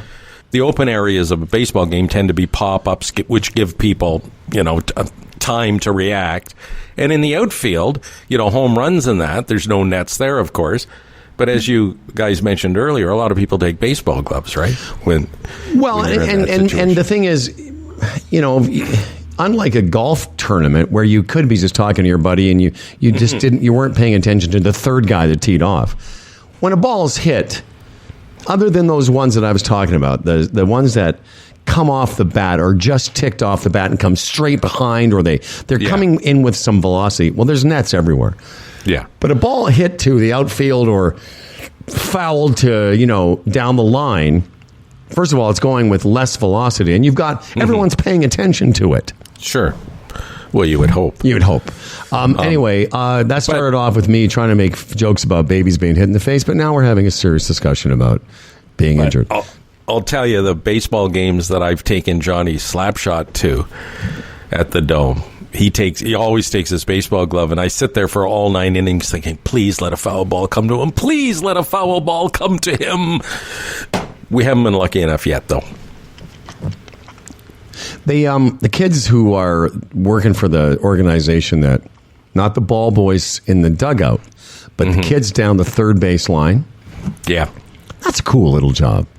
Yeah, I'd say. That'd be a cool little job for Johnny Slapshot. You get to put on the baseball uniform, you get to handle some balls being hit your way. I think it was the Jays' first series this year at Tampa Bay. There was a smoker down the foul down the first baseline, and this kid, the ball boy, dove out and caught it like a diving catch. It was great. I love that stuff. Mm-hmm. Well, once I remembered that kid was there, I watched him. And he nothing that was that dramatic, but he handled a couple balls that was hit his way. It's kind of cool. All right, Dan, are you ready? I mean, after all the berating about your religion and the fact that you think of the internet. By the way, that did you hear that one email? Somebody wants you to get a colonoscopy. Another reminder. Right, I did hear that. I heard that, yes. And we defended you by saying you won't have anybody take a camera up your butt in case they're trying to game it, turn it into a video series. Yeah. Up Dan Duran's butt. That would get some traction. Yeah, I'm not going to email you the results because you're on Gmail. So that's right. Yeah. That's what we should do, a series. Up Dan Duran's butt. And then see if it goes viral. Oh, okay. All week long, we've been featuring some AI stuff from Colton. But today, I thought as we close another week, we go old school. Now, here's to a fella named Dan Duran, a hell of a guy with a hella big wang, the quintessential anchor man. His voice is nice and low. Dan Duran, the anchorman comes. As for credentials, he has none. Can't tell a headline from his bum, but his voice is nice and low.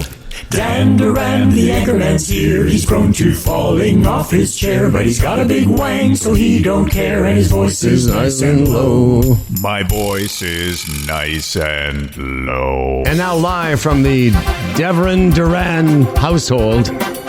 Is it Devon? Devlin? No, Devan. Devan Duran. And now live from Mr. and Mrs. Devan Duran matrimonial premises. Here's movie anchor and television series star Daniel J. Giebert, Duran Devan. Dan. You got to go back to the old stuff because that's taking a long time. I like it. Fizz is coming. Fizz is a phone company. Oh. And Fizz phones are currently in Quebec and owned by Quebecor. Quebecor, is that right? Quebecor. Mm-hmm. The Quebecor. Mm-hmm. They have a media company there. They own stuff. Anyway, if you live in Ontario, Manitoba, Alberta, and BC, through the framework that allows regional cell phone providers to compete across Canada using the networks built by the big guys, Fizz will be offering this product. And actually, a Fizz phone, the introductory plans start at $14 a month in certain regions of those 4 provinces. I think it's probably going to be like the Freedom Mobile rollout was, where it's only so many places in the province. You can't. It's not province wide, but you do get it for $14 a month, and they promise that if you take the plan won't change as long as you're with the company. It's fine. There's no end dates, no haggling. You can keep that price point for as long as you want. But what a dumb name for a company, Fizz, like Fizzle Out or Fizz. Just seems a weird name for a brand. But plop, plop, fizz, fizz. Oh, what a relief it is. Yeah, they should have called it Eno. Hey, guys, observation. Yes, okay. Jerry.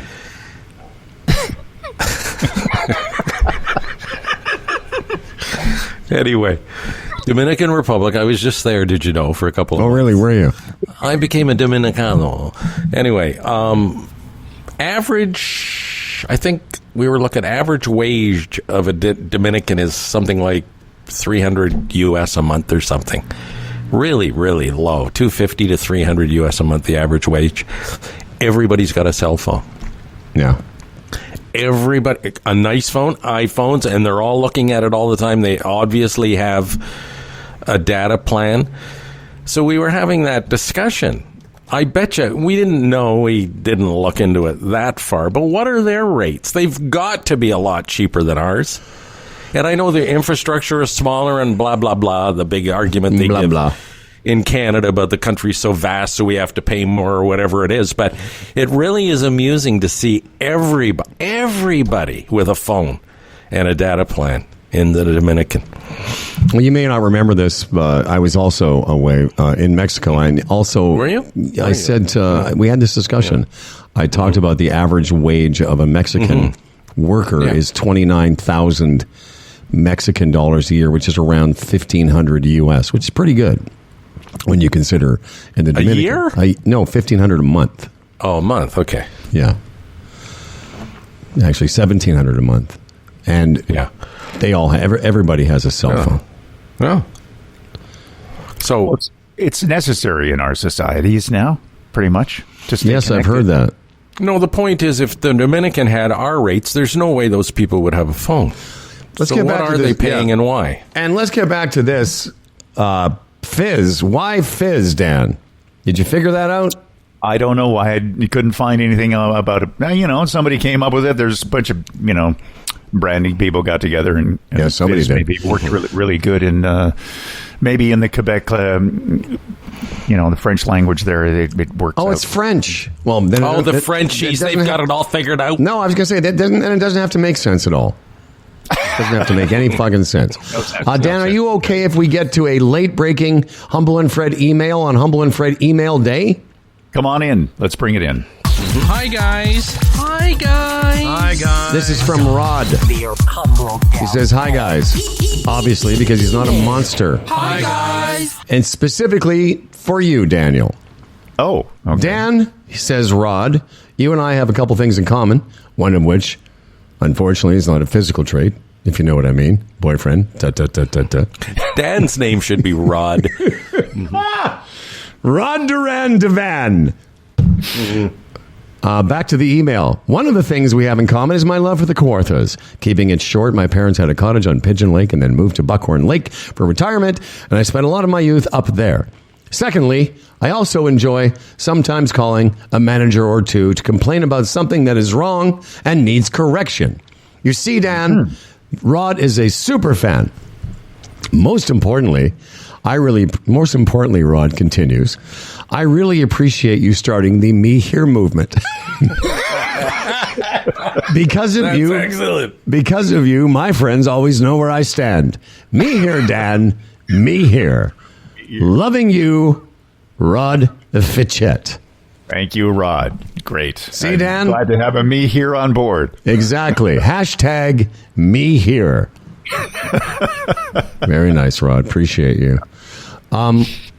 Daniel, do you have more to say about the news, or should we transition now to that time of the week where we have a confusing and enjoyable conversation with Toronto Mike, producer Humble and Fred? Let's move on. All right. Go there and find out what. Let's see what this man has done to game the system. He seems to have his hair under control finally. Not at the back. Yeah, a lot going on. All right. I have a message from your Facebook feed from Doug Cochran. Doug writes, hi guys. Just saying hello. It's been a long time since the CFNY days when I used to call in as Second Officer Doug in the summer of 1990. Do you guys remember Second Officer Doug? Well, I do. I had seen that email or that note from Doug. I remember Doug because we have corresponded. He's about to retire, I think, from being a captain in the aviation industry. So I have sort of followed along with Doug. He flies for a big airline, like one of those. I'm not sure if it's Cathay Pacific or something like that, but it's a big one. Well, but he has a nice note there. Go on, Mike. No, I wanted to make sure you saw it before you sign off for the Humble and Fred weekend. But he said something nice about it. What he said was interesting. Read it, Mike, about how he knows us. Okay, I only copied and pasted that part, but I can go to your Facebook feed if you give me a second. I can do it too. I'll read it. Because Freddie, what he says, I thought was very poignant. He says how he says it's odd. It's an odd thing how you three feel like longtime buddies, but if we crossed paths on the street, you'd be thinking, "Who the fuck is that guy?" But no offense, Doug. I think that with everybody. I think no matter who I say, what the fuck is that guy doing? Always good to hear your voices on the air. Yeah, that's a good note. And it's a good point that you guys, it's a one-sided relationship for many of these years, right? It doesn't go two ways. Yeah. Yep. But in Doug's case, I do follow him. I've seen stuff from him from time to time because of the the fascination with aviation. He's pretty cool. When our WestJet plane landed yesterday, it was one of those landings where it felt like, when they really put the binders on, really, really put the brakes on. And I find that very unsettling. Because sometimes you don't get that, and then there's other times, for whatever reason, maybe, Howard, you can explain it. It feels like, oh my goodness, like, are we about to hit something? Or is like, did he misjudge this? But it was super breaky for quite a period of time. Explain. Well, you just, listen, I don't want to get... You've already gotten too technical with the super breaky shit. Freddie. Mm-hmm. There's a million aviation sayings. One of them is, any landing you can walk away from is a good landing. That's a good one. Right. I don't know. Who knows? Maybe they landed long. Maybe they were coming in too hot. Sometimes if it's wet, they'll slam it down hard onto the runway. But if, who knows? Maybe it was I don't know. Could have been anything. Could have been they were just going too fast and had to do extra brakiness. Could have been the whiskey. Could have been the rye. Who knows? I'm not sure. Go ahead, Dan. I'm not sure why he started singing. Make sure he got the whole song out. No, I know. Sometimes the music's in front. Yeah, what is the breaky? What was the musical reference, though? Oh, some song. Could have been the whiskey. No, I know the song, but what was it in reference to? Well, you said it could have been, and then I'm thinking maybe they were hammered, right? Yeah, right. Yeah. I get listen. Sometimes sometimes something will set you off musically, and I don't even hear it. Because you said it could have been. Yes, I got it. Could have been. That's the Rovers, right? Formerly known as the Irish Rovers. Fucking right. Man. Could have been the thing. They said, I don't know. Look at the shape, man. Wasn't that a party? Dan, what were you trying to say during all of that? In my social media scrolling, I clicked once on an airplane, and now I get a lot of airplane videos coming to my way. And I was wondering, every once in a while, I see a video of a plane coming in almost sideways. Yes. Yeah. And then turning straight just before it lands. How does a pilot even know to do that? Well, because of the wind. That's actually called crabbing. They come in like a crab sideways. Jeez. Yeah, but isn't that just scary? Yes. Is it terrifying for the passengers? Yeah, 100%. And that's why little airplanes have a restriction as to how much wind can be blowing over which they are not allowed to take off or land. And it's 15 knots. If there's more than 15 knots coming across or sideways, small planes aren't allowed to fly because they can't handle it. But the big planes, when they're doing that, I mean, if you're driving a car and you're trying to go one way and you're pointing the whole thing another way. Yeah, we can't do it driving a car. Yeah.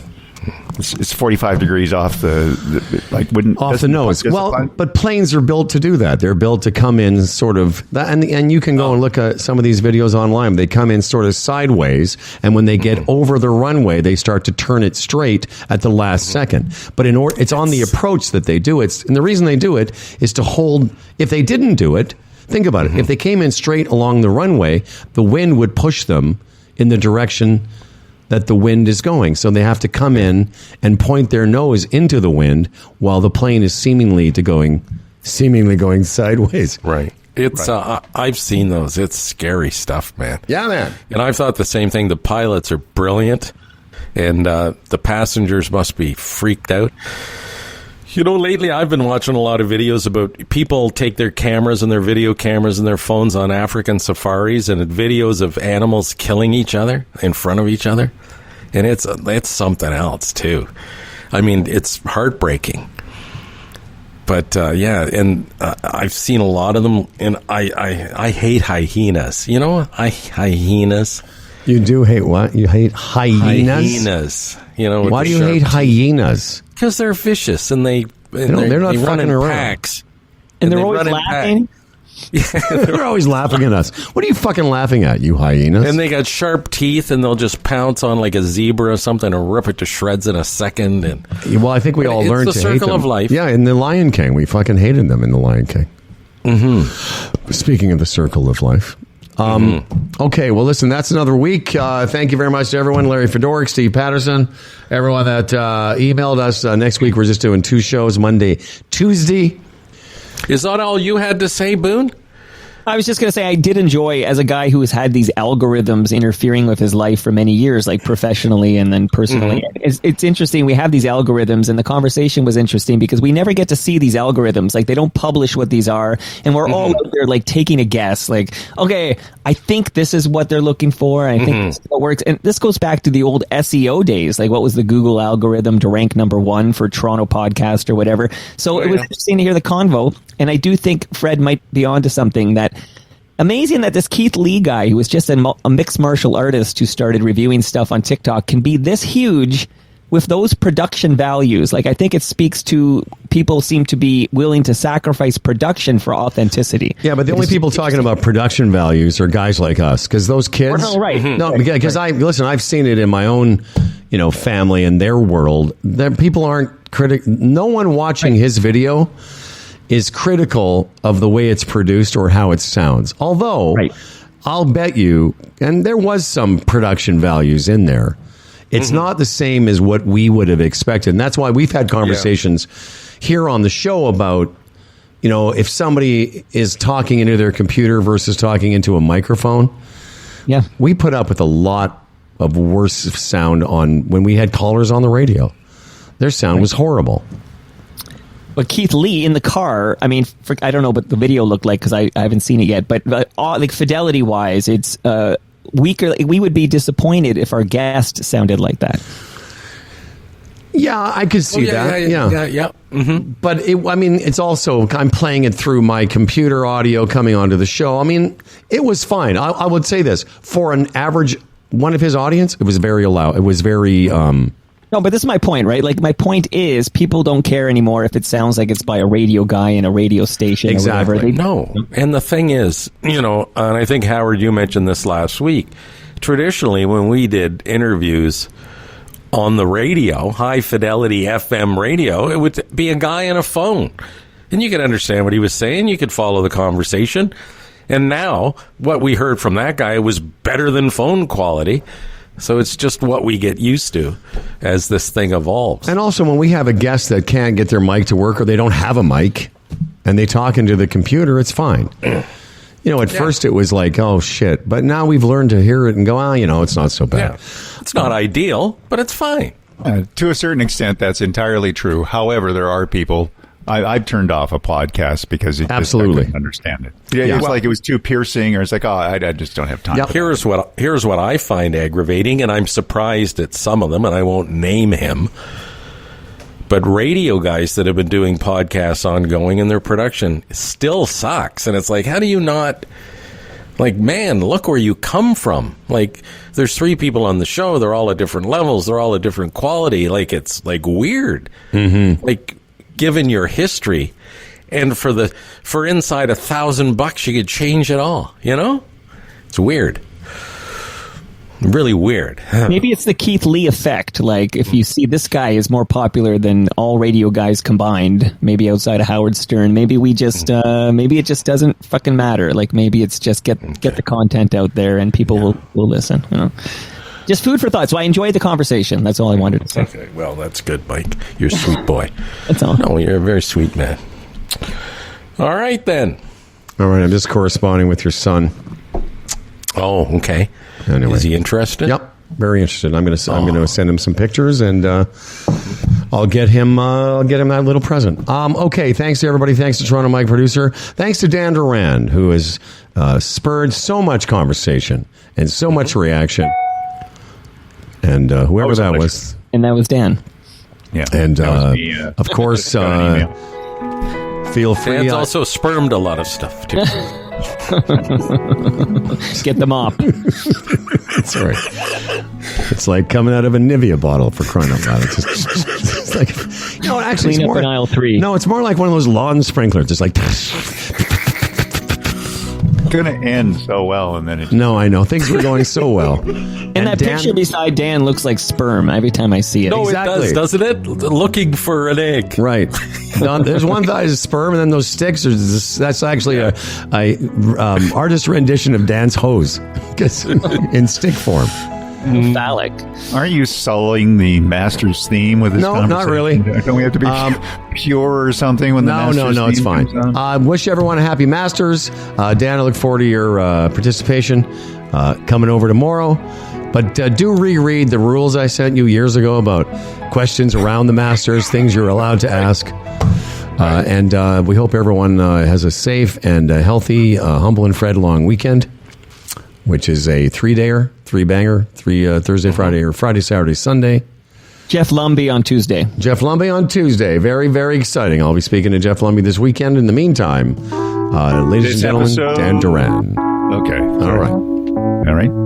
This episode of Humble and Fred was brought to you by the Retirement Sherpa, the Chambers Plan, Boron One, Bodog, and Lender's Choice Mortgages. For contests and comments, here's that email, humbleandfred@humbleandfredradio.com, humbleandfred@humbleandfredradio.com. Tell us what you think. Subscribe to the podcast. Help the algorithm out with a share of an episode or a rate of the podcast. We'd appreciate it. For Humble and Fred from the Insert Your Name Here Zoom Theater, I'm Dan Duran.